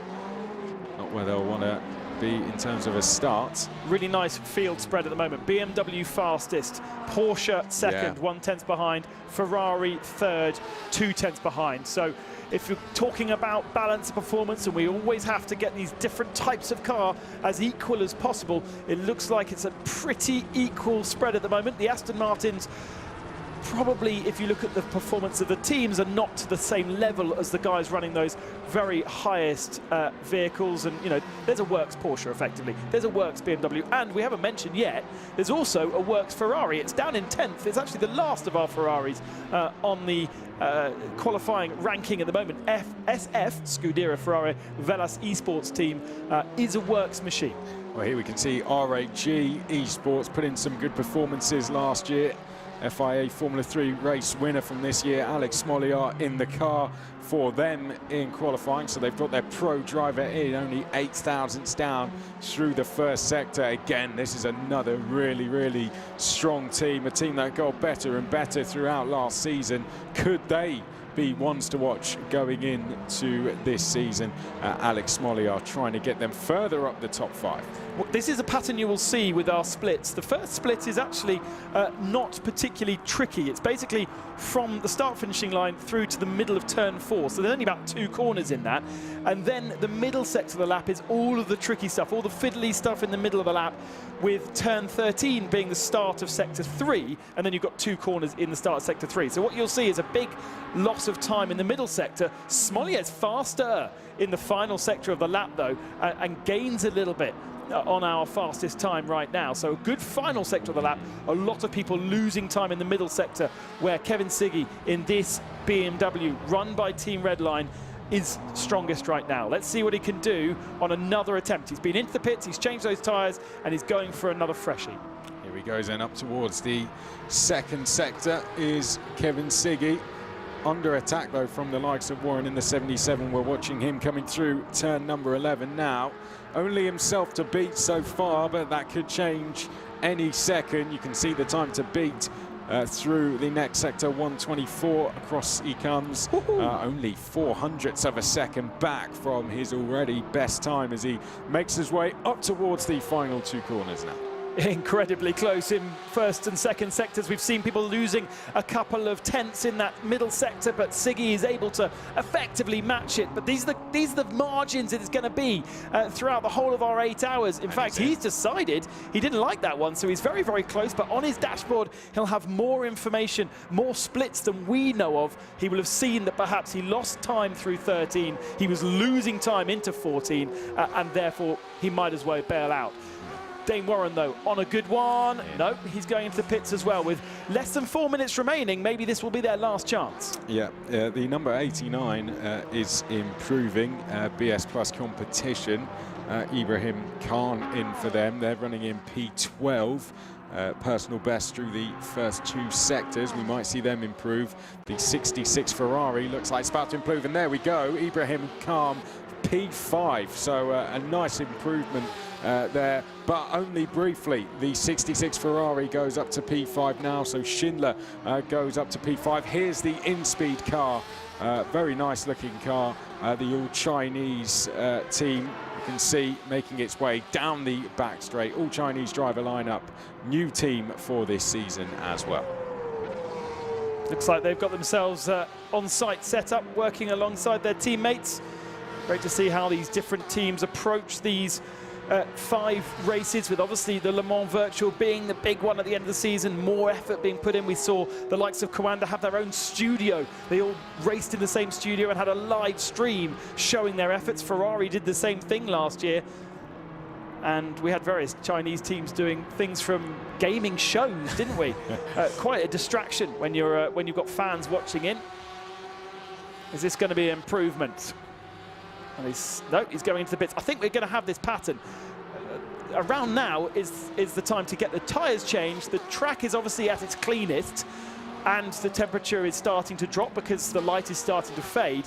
So we're going to have a classic kind of 20-minute Formula 1 style end of session where it just gets better and better. I think for InSpeed they're going to be similar to what we saw with the Axel Motorsport team last year, where they're just going to use the season as a long practice session and work towards trying to get a great result at the 24-hour, because what a success story they were, of course, getting P4, and you could see what it meant to them. So I think that's what we might see with InSpeed. So don't be too worried for them if they don't do so well at this first round. A look into the sim rig of Patrick Schindler.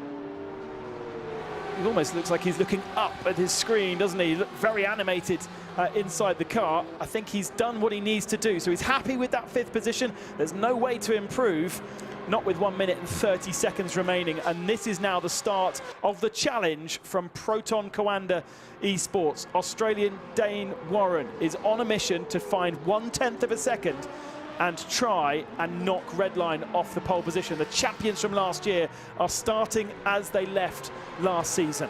Let's see what they can do then. We'll keep an eye on the splits. Proton, of course, running in the top 3 last year in the championship. Let's see what they can do as they make their way up towards the end of the first sector. The 77 leading the 80, and their quickest of anyone through the first sector. So the challenge looking very, very good at the start of the lap as they come down to the hairpin at turn number 8. It's Kevin Van Doren who is behind, and he'll be learning exactly what Dane Warren is doing right and wrong, so we'll be able to follow his teammate's car. At the moment, the 88 is down in 10th position, half a second off, a little bit of a lock-up on the front left tyre. It's kind of a normal thing going into turn 10 because the track falls away from you.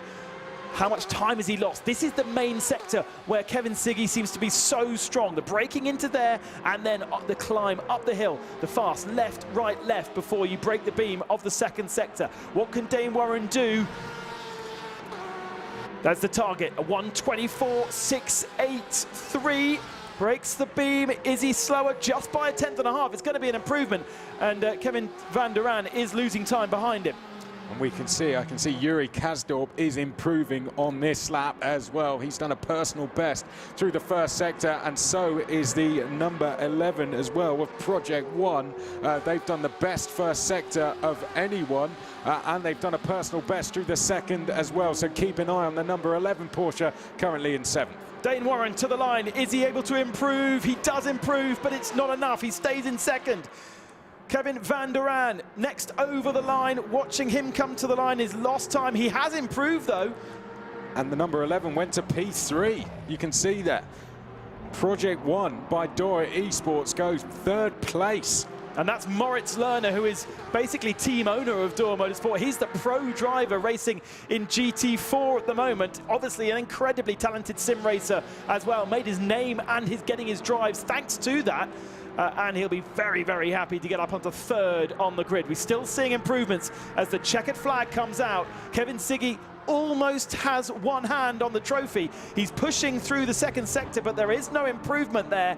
And although he's not going to improve, he will potentially finish this lap. Just a couple of corners to go. I don't think he needs to, though. I don't think there's any other challenges out there. No, I think he can bail from this lap if he wants to. He's not gone quicker through the second sector, so there's no need for him to finish. He's shaking his head, and I think he'll bail. No need for him to do it. I think that is job done for BMW Team Redline, and he knows it. Waiting for a smile from Kevin Siggy, but it wasn't forthcoming. Comes over the line with a bit of a wiggle. The lap was still very, very strong. It would have still put him, even with the celebrationary wiggles, on row 2. But BMW Team Redline, our champions from last year with such a strong lineup, are there once again. A 10th ahead of the rest of the field. A good last push from Coanda Esports with Dane Warren picking up the outside of that first row. But ultimately, from the very beginning, and we said it at the start, Redline are the team to beat. There is SF Velas Esports team. We haven't said too much about them. The 51 machine ending up in a wayward 12th position and last of the Ferrari teams that are out there. Well, I've got to say, these standout performers have to be the number 11 Project One car. That is an absolutely superb result. Likewise, the 888 with Alex Smoliar in the car.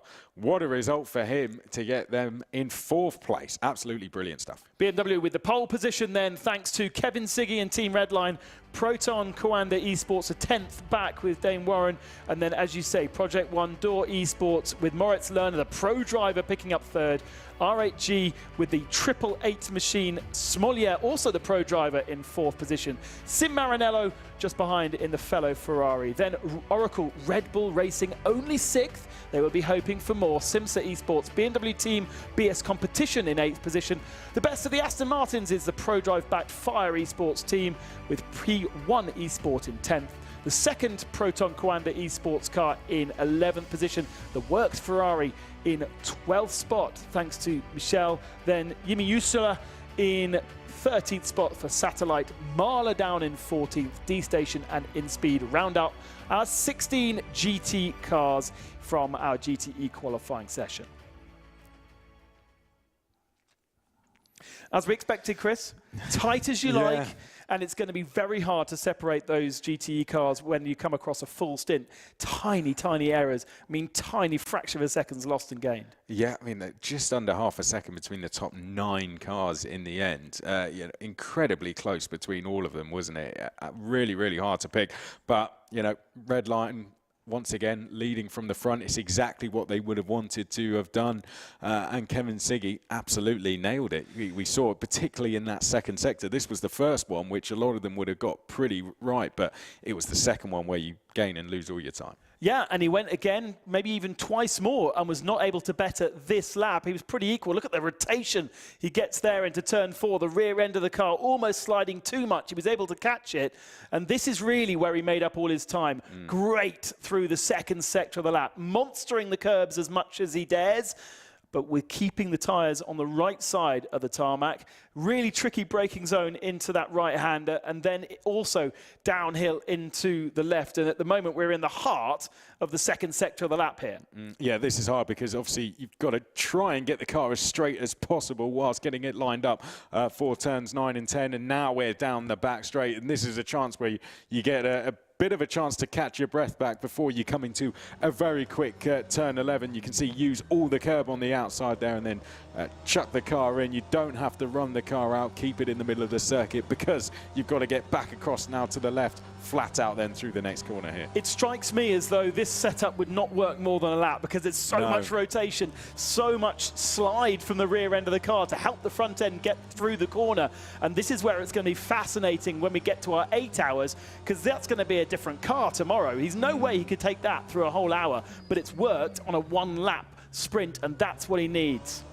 And that's the moment, that last corner, where you come into the heavy braking zone down there at turn 14. You can chuck it all away by just locking the inside front, but cool as you like. And you can see that in his reaction, Yuri Kazdop, even as he comes across the line. Cool as anything, isn't he? And that's what took them to the title so comfortably last year. And Chris, you know what it's like when you've got a car that's so oversteery like that, that's got so much rotation in it.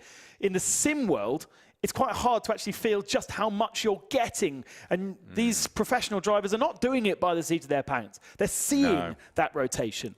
No, that is really, really hard, isn't it? But particularly for someone like Alex Smoliar, you know, he races an FIA Formula 3 car.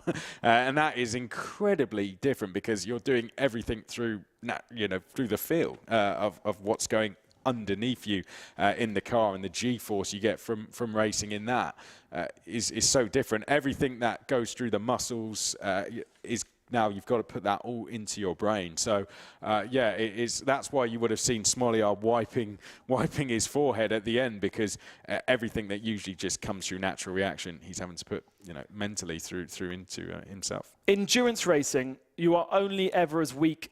You're only as strong as your weakest driver. That's one of the sayings about any endurance racing.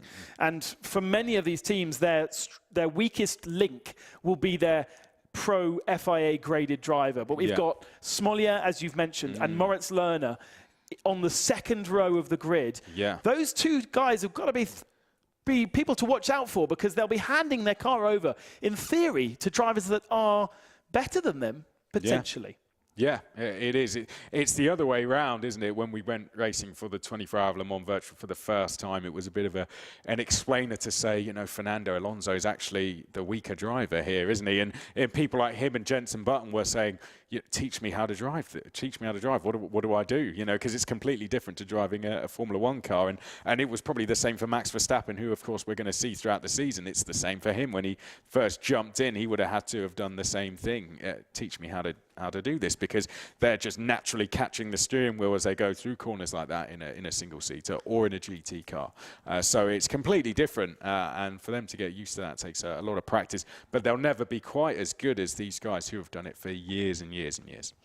Feedback in your rigs is ultimately incredibly important, and we're very lucky to have fantastic partners here at the Le Mans Virtual Series, including one that is promoting this weekend, and you can get yourself a code to buy the very latest in Thrustmaster technology. Let's take a break.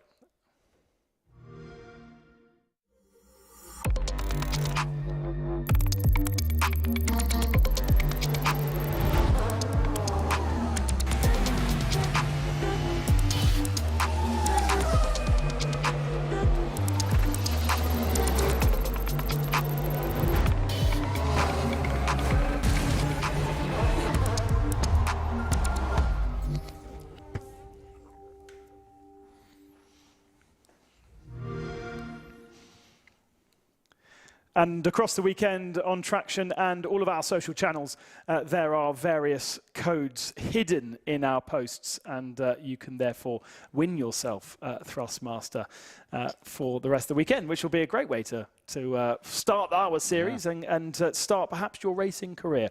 Right, we're going to switch our attention from the GTE category to the highly, highly competitive world of LMP2, Chris. Yeah. Incredibly competitive, isn't it? 24 cars out there. Which one of them do you pick? I mean, Red Line, of course, were the team that led the charge last year, that real-time hydrogen, Red Line car leading the way, winning the 24-hour and winning the championship, but incredibly close. Here we can see the cars making their way down the end of the pit lane now. As I said, it was that point split at the top that was just so close. We'll see which one of them is going to walk away this year. We've got some new faces in there, and some big names as well. The AMG car, you know, Porsche factory teams, if you like, with Coanda. The Brabham name is back as well. How exciting is that? That's going to be pretty cool to see how they get on. So and Van Wall. Yes, would you believe? Yeah, as well. So there's so much to look out for. I mean, and we've got drivers that are jumping up, you know, driver transfer market in Le Mans Virtual has been pretty heavy as well. You know, some big names moving about from big teams. So, yeah, I'm really excited to see how this plays out now. This is the first time where we see, as we just saw in GTE, who are the front runners.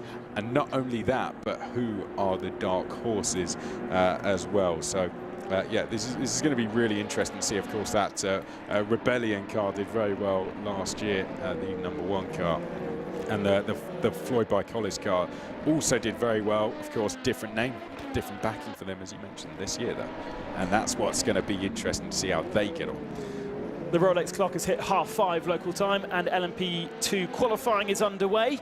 There is the Van Wall Floyd, effectively by Colles entry, but with new branding both in the real and the virtual world, and don't expect the performance to drop in any shape or form. They still have that same epic lineup that they've run the last couple of years. It looks very different. I enjoyed the yellow stripes last year. It was an easy one to see, but still, I think they will be.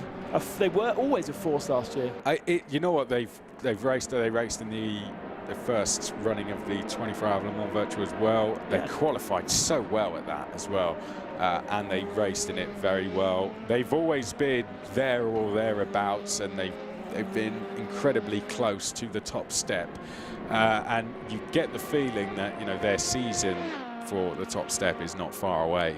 Could this be it? You know, they've been knocking on the door for ever since we started now. So they're definitely ready to go and fight for the title. They've already fought for the title, but they're definitely prepared enough to go and win it. So yeah, definitely one to watch and interested to see how they get on. Consistency in a team, I think, is important as well in a championship like this, and can help you out a lot. Jene Simoncic is aboard that car for qualifying. You are actually allowed to change your drivers if you need to, but most of these teams, or all of these teams, I'm sure, will have fixed on somebody and chosen the main man, Jene Simoncic, with multiple championships to his name across many years. He's not a sprightly young new boy into the world of sim racing, but he is incredibly fast and a man to be reckoned with.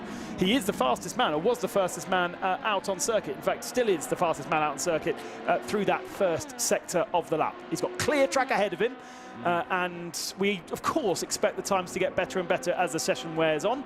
But it's great to see these cars in the dusk of Bahrain and the slightly dusty environment that is provided. Incredibly hot place to go racing, and there's no doubt that there'll be many sim rigs and sim rooms around the world that'll also be equally as warm.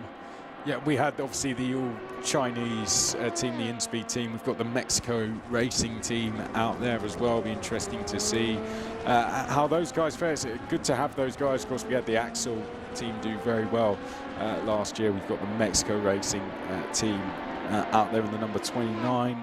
So keep an eye out for those guys as well. They're just another one of the new rookies we have on the grid. Likewise, the Pescarolo eSport team as well. So another exciting new addition to the grid. There is plenty of them out there. Let's talk about Mercedes, because it was a kind of Le Mans virtual time last year where there were rumours that Mercedes AMG were about to expand from their involvement in sim racing through F1 esports to globally getting involved in anything and everything, including the very biggest sim racing events, which is basically the Le Mans virtual and in the series that is included. They have decided to run a team for themselves. That is AMG Petronas Esports, and that's run out of the Formula One team where there is a sim room. And then they have a partnership with Williams Esports, and therefore we've got the AMG team Williams Esports, not to be confused with Williams Esports, which are also running a car for themselves. There are some slightly confusing partnerships around in the LMP2 field, but ultimately the big story there is that Mercedes AMG putting huge backing into the world of sim racing, and therefore recognizing that this is the place to showcase. And their lineup, by the way, is to this weekend Bono Huis, who ultimately probably is one of the richest sim racing drivers from his performances and winning that Visa Vegas E-race many moons ago, but the prize was $1 million at the time, and therefore in theory he should be one of the richest men in sim racing. Whatever happened to his prize money, who knows. He is now joined by Red Bull Racing and fellow winner in Formula E terms, and that's rFactor 2 as well, so there's a good feeling there, Graham Carroll, and then world's fastest gamer and multiple ACC champion James Baldwin. Yeah. Not only are they amazing drivers, they are star names in the world of sim racing. Yeah, James Baldwin was the first winner of Le Mans Esports as well, out in Le Mans in 2019. So, yeah, on a completely different platform altogether. Exactly, yeah. and look what he's gone and done. He's been able to jump across. That just shows his talent. And as you said, world's fastest gamer. That says it all for itself, doesn't it? James Baldwin, a very talented driver, a very exciting one for them as well. Went and raced in the British GT Championship and was very quick in that. So great to see him there with the team. And crucially, because he did that and has real-world experience in GT racing, he is their nominated pro driver. He has an FI international license, and therefore he ticks that box. So not only is he possibly one of the fastest sim racers that exist, he is also their pro driver, so they don't have to compromise too much on a pro driver that has, as we were speaking about earlier, a little bit less experience than their teammates. Interestingly, Graham Carroll is aboard that car for this session, and they are at the moment in 3rd spot. It's the #1 machine. It's Team Redline. You might get bored of us talking about Team Redline over the 8 hours tomorrow, because they are starring once again. Jeffrey Rietveld is aboard the #1 machine, which is fastest with a 1:41.324. Many teams and drivers, though, bailing out of their first attempts. Yeah, so some great ones. Obviously, having the Porsches up there as well, that's going to be exciting to see how they fare as well. Really excited to see how the Porsches go, essentially doing what they're going to be doing in the real world. So they're jumping up the categories there, and it will be exciting to see how the Porsche teams fare there with Coanda, of course. The Axel team, who we mentioned, have bought a bit of a transfer driver lineup in this year as well, so off the back of that fantastic result. And here's a team who always goes very well, the Williams Esports team, have always been very quick. Winners, of course, of our very first Le Mans Virtual, Nikodem Wisniewski having a bit of a slow middle and last sector of the lap there, so not as fast as he was expecting. Just going back quickly to reference those Porsche Coanda drivers, all big names in the world of Coanda and sim racing. Josh Rogers, Matt Backham, Martin Kroenke in the 23 machine, Mitchell de Jong, Tommy Usgaard and Zach Campbell aboard the 20 machine. They are joined by pro drivers Aychan Guven in the 20, and again another guy who is about as fast in the real as he is in the virtual, and then Lauren Heinrich is in the 23 car. So huge Porsche Coanda esports. The logo is changed, the livery is changed. There is Josh Rogers, the Australian multiple time champion, but not necessarily in rFactor 2. But these days, if you want to be a champion in the world of sim racing, you have to be able to jump into any platform and be fast. And Rogers, I think, over the years has proved that, even if he doesn't have the championships to show it. Yeah, I mean, he's one of those familiar names to the front, isn't he? He's one of the names you tend to mention quite a lot, and for all the right reasons as well. So he's a very exciting name to have in that car, and you can see why this is a very good class to watch this year, and even the likes of the Team Fordzilla team, who we saw briefly in the background as well. They're going to be a really exciting team to watch this year as well. Luke Browning out in the car for them, their pro driver this year. They're a team that's knocked on the door of some great results as well. Sergio Sette Camara is out there as well. He's out there with the Next View team as well. So some great drivers. Those two very successful single-seater drivers. Here we can see Rietveld coming into pit lane. Yes, and don't get too confused, dear fellow watcher, because that is a Team Redline car, even though there is Red Bull logos on, because there's now a partnership between Verstappen.com, which is Max Verstappen's esports team. Max Verstappen always has been part of Team Redline, and so it's effectively just another rebrand of Team Redline. That brings the Red Bull sponsorship. So it's not a Red Bull car. They are Team Redline run machines. Max Verstappen.com partnerships. The Red Bull comes from there rather than them being Red Bull drivers. Here is Tom Lartalou, once upon a time a pad racer, and now he finds himself right in the heart of a Alpine team. Yeah, and again, just another big manufacturer that we've got with us in Alpine Esports once again. So it's just it's a fantastic grid all the way through, isn't it? And when we see all these guys charging down towards turn number 1 for the first time, it's going to be absolutely fantastic. I have a feeling that Tom Lartalou was once known as Storm. I think that was his tag. And he was either a Forza or a GT Sport driver. One or two. I believe it was the latter. Was it the latter? But a champion in it, because I remember him being part of the Champion of Champions event. But I've not seen him at this kind of a level in kind of serious hardcore sim racing, which obviously rFactor 2 is. So great to see him coming up with Alpine Esports. And again, Alpine Esports have had a competition running throughout the year.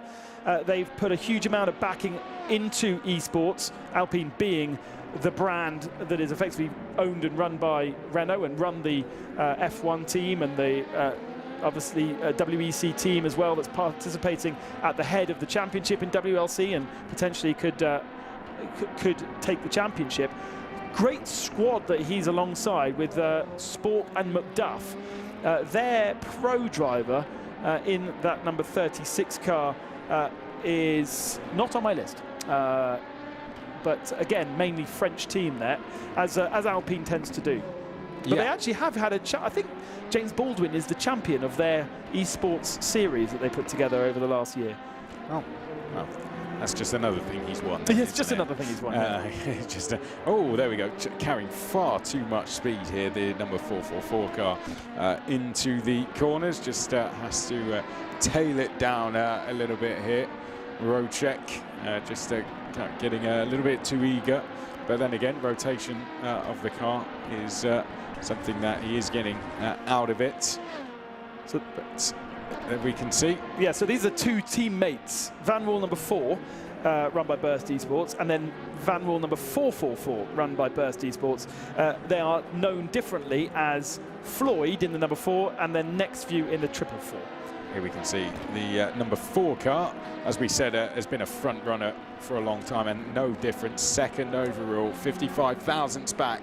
Jurnej Simoncic in the car, 141.379, so second so far behind the number 1 Team Redline car. Then it is the number 28 car next along of Jas Heat. Another team we haven't spoken about. No. Jas Heat Veloce, another powerhouse in the world of esports. Jas Heat, obviously, Yas Island being the venue of the Formula 1 circuit over in Abu Dhabi, hugely supporting esports over the last couple of years through their team Jas Heat, which is run by Team Veloce, and they have a massive lineup of drivers there, including Eamon Murphy, Isaac Gillinson, and it is Pajek aboard the car right now. Their pro driver is Sean Mitchell. And we see across the line, there comes Team Redline. But yeah, Jas Heat 8th in the championship last year. Let's see what they can do. Again, I think they're another team who would have worked a lot on, you know, coming into a second season. We'll just see them improve with the experience they've had of a season behind them now. That first season was a bit of a learning curve for a lot of the teams out there. Not as much for some, but for others, I think it was. And that's nothing against them as teams or drivers. It's just because it was a brand new championship to get used to. There we can see that was a good first sector, but tailed away towards the end there for Pinto. And 7th place in the number 2 Team Redline car. There is the Jas Heat Veloce livery, all in white, and the well-known V, faster in the first sector, which seems to be the case with a lot of these cars, but it's the middle sector where, once again, you make the difference, and once again, it seems the Redline car is much stronger than most. Let's see what happens as Pajek comes to the second sector of the lap. Alartalu just went up to 5th place, by the way, so good improvement as Carroll, I think, was that improved. In fact, that might have been Rogers improving as well. De Jong has come into the top 10 as well, so we're seeing plenty of improvements. But Jas Heat, he's going to the pits, I reckon. Going for the pit lane. Let's point out that you can't just sit at the side of the circuit and press escape. You have to bring the car back to the pits. Only once you break the pit lane speed limiter are you allowed to then escape back to your box. So you do have to do an in and an out lap as well as your fast lap and get the tyres changed. I reckon they might have a chance for another 2 if they're fast. Otherwise, this could be the last opportunity, the last set of tyres, and we really then will see who is going to take pole position for this first round of the 2022 Le Mans Virtual Series. Maybe less important to get pole position here, but it's so competitive that, I mean, look at the field spread. Less than just over half a second separating the top 14 cars. Yeah, GR Vector Esport as well, having a good start, up in 8th place for them so far, so going along very well. Just outside the top 10, the number 18 R8G car. That's the team where Christopher Hugfeld, one of our 2 winners from the Le Mans Virtual Cup last year, is racing this year after being scouted by them. And there is their teammate, the number 8, up in 4th position, second row of the grid right now. Romain Grosjean's team, R8G. This particular car with Matthias Besch as their pro driver. Besch will not be participating in this race, so he's handing over the responsibilities to Jiro Toman, Jujovski and Marcel Sinchik. Interesting that Jujovski's not being used in qualifying. Usually he would be the man, but in 3rd position right now. That was a faster lap time. They're not going to have a chance to go again, so they, I fear, might be bumped back a little bit, but that was a great effort from the Hungarian. Yeah, good stuff there. P3. So only a 10th, just under a 10th and a half back, 2 tenths between our top 4, half a second between the top 12, less than that in fact, so incredibly close out there as we take a look at one of the other R8G cars coming into pits. Everyone's getting ready for that 1 lap They're going to do the one warm-up and then go for one more lap at it. As we can see, we're looking down at the, I think this might be the number 5 car, the Williams Esports car, down in 13th place so far. Expect to see Jack Keithley and Sami Matti-Trogan aboard this car, but it's Peter Bergelac who is piloting it in qualifying, and he's going to pit lane. I don't think he's going to get another chance to go out again, so it's only going to be 13th or worse for Williams Esports. How is their teammate doing? Which is the AMG team, Williams. That's a 53 car, and they're just behind, actually. Wisniewski in 14th spot. Fordzilla look like they're on to improve. Ottaviani is in the car for them. Here they are. We picked them up just in time as they come up towards the end of the second sector. A couple of tenths will take them up a good couple of rows, but they not able to improve through the second sector.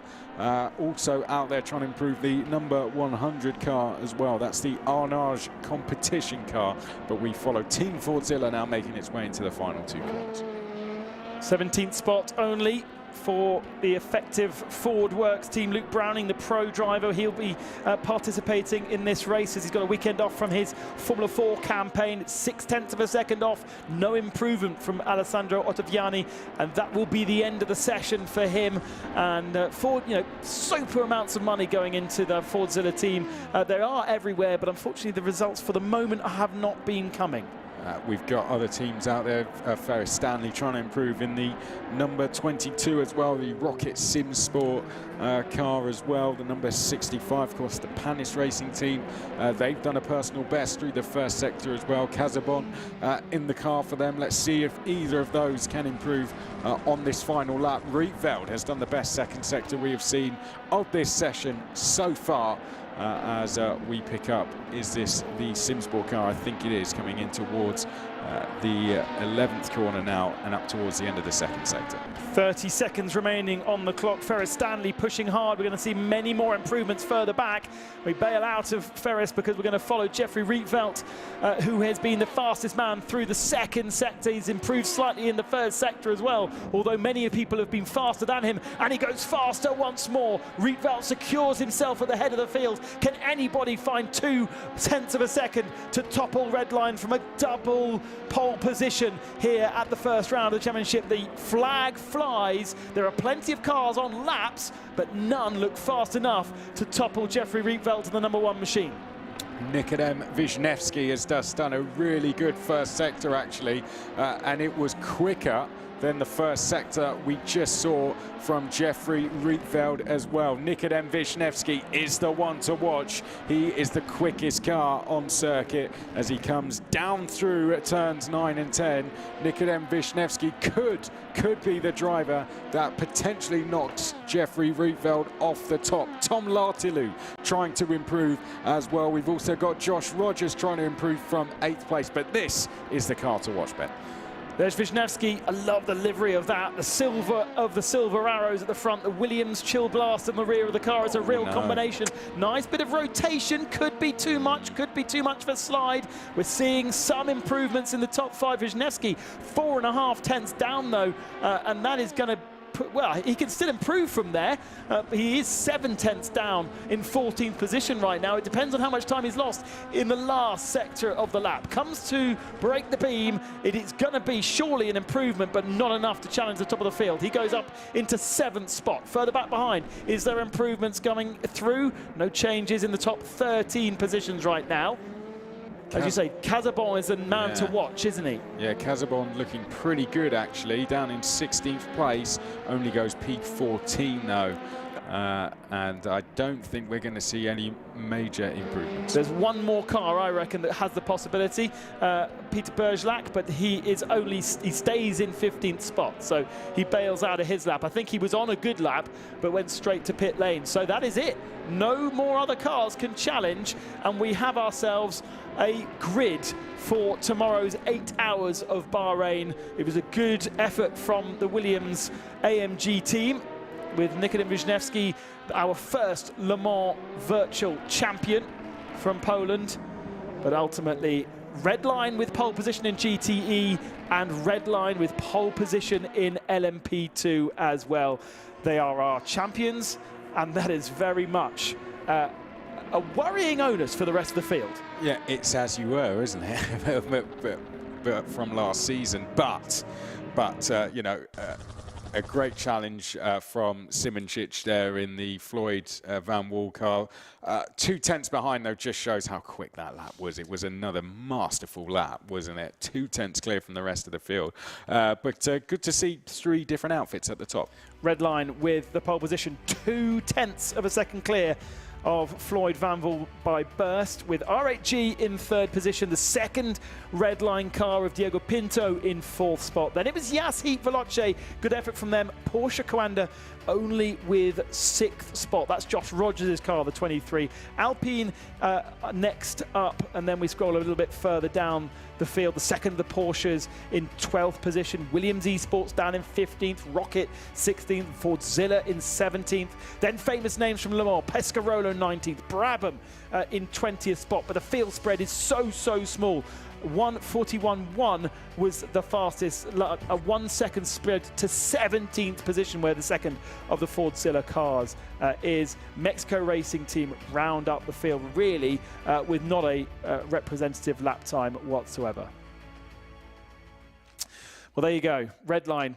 2 tenths clear of the rest of the field.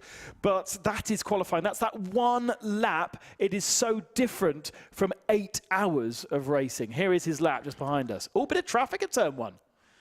So this is, yeah, this is the second fastest lap, but this was still the lap that put him on pole position, just not the 1-2 tenths clear. But still good enough for pole position. You can see this was coming down towards turn number 4 now. Absolutely perfect. You can see just how on the limit you have to be, particularly through this section of the circuit here. Car placement, absolutely everything. Use all the curves. Now get back over to the left-hand side of the circuit, straighten the car, under braking. Missed the apex there a little bit. There was a tenth there that he could have found. Yeah, and that will be something. That's where he would have found potentially some of the extra time that took him 2 tenths clear. Coming downhill through turn number 10, that was absolutely perfect. Now as we come down the back straight, and so far so good, this is the point where he would have known he was on for a pretty good lap as we come up towards turn 11 now. Let the car run out slightly, get back across to the left. You can see the amount of speed they carry through this section of the circuit, particularly here. Quick dab on the brakes, down the gear. Now tip it into turn at number 13. And then they come up towards the final 2 corners. That was beautiful, wasn't it? From 10 through to 13, the way the car rotated, the amount of speed he was able to carry through the corners, the slower parts, it's just working so well. A little bit of understeer mid-corner there, but he didn't even challenge the apex, the curb on the outside, and was able to get the second fastest time, and then he was able to improve on that. But as I've said, in the GTE category, a car that can do a fast lap in 1 lap is different to a car that can survive 8 hours. And I'm interested also to see how, when we looked at that on board, it was still daylight. By the end of the session, we were in nighttime. That means temperatures would have dropped. Was that just enough to take away the performance of the track from those guys trying to do a last-minute effort? I'm not too sure if it would have done. I mean, sometimes when you're going into the night like that, that's where you can sometimes see the best times come out. So I'm not too sure it would have done. I just think drivers would have been relatively pleased with where they were. But you know, Rietveld went for it. I'm not too sure why some of the others didn't go out. Maybe they just didn't feel they had the time to get one more in. But yeah, it was a shame we didn't see more going for it at the end there. Yeah, we didn't see so much improvement at the end, but ultimately they will also be looking at that time and going, not quite sure how I'm going to deal with that one. It's quite a long way away from us, but there will be plenty of head scratching going on, and they will be working so hard overnight now to get themselves prepared for the 8-hour race, a very different philosophy, an endurance race, and of course the traffic to contend with, especially in that second sector, will be very, very tricky. It's going to be a fascinating contest. We've got 2 races within one. We've got 8 hours of competition. We've got some of the very best names in the world of sim racing participating on a new track with day-to-night transitions and all of that entails such a huge endurance race. Myself, Ben Costenduris, Chris McCarthy and Lewis McGlade will be with you for all of the action tomorrow, kicking off at 12:30 local time here in the UK. Set your watches wherever you are in the world. Thank you so much for joining us. I hope you've enjoyed our qualifying coverage. And of course, let's not forget the Le Mans Cup race that we had earlier on. A very entertaining encounter. Follow all of our social channels for all of the news. Until we'll see you tomorrow, 12:30 local time. Have a great evening and enjoy your sim racing. Bye-bye for now.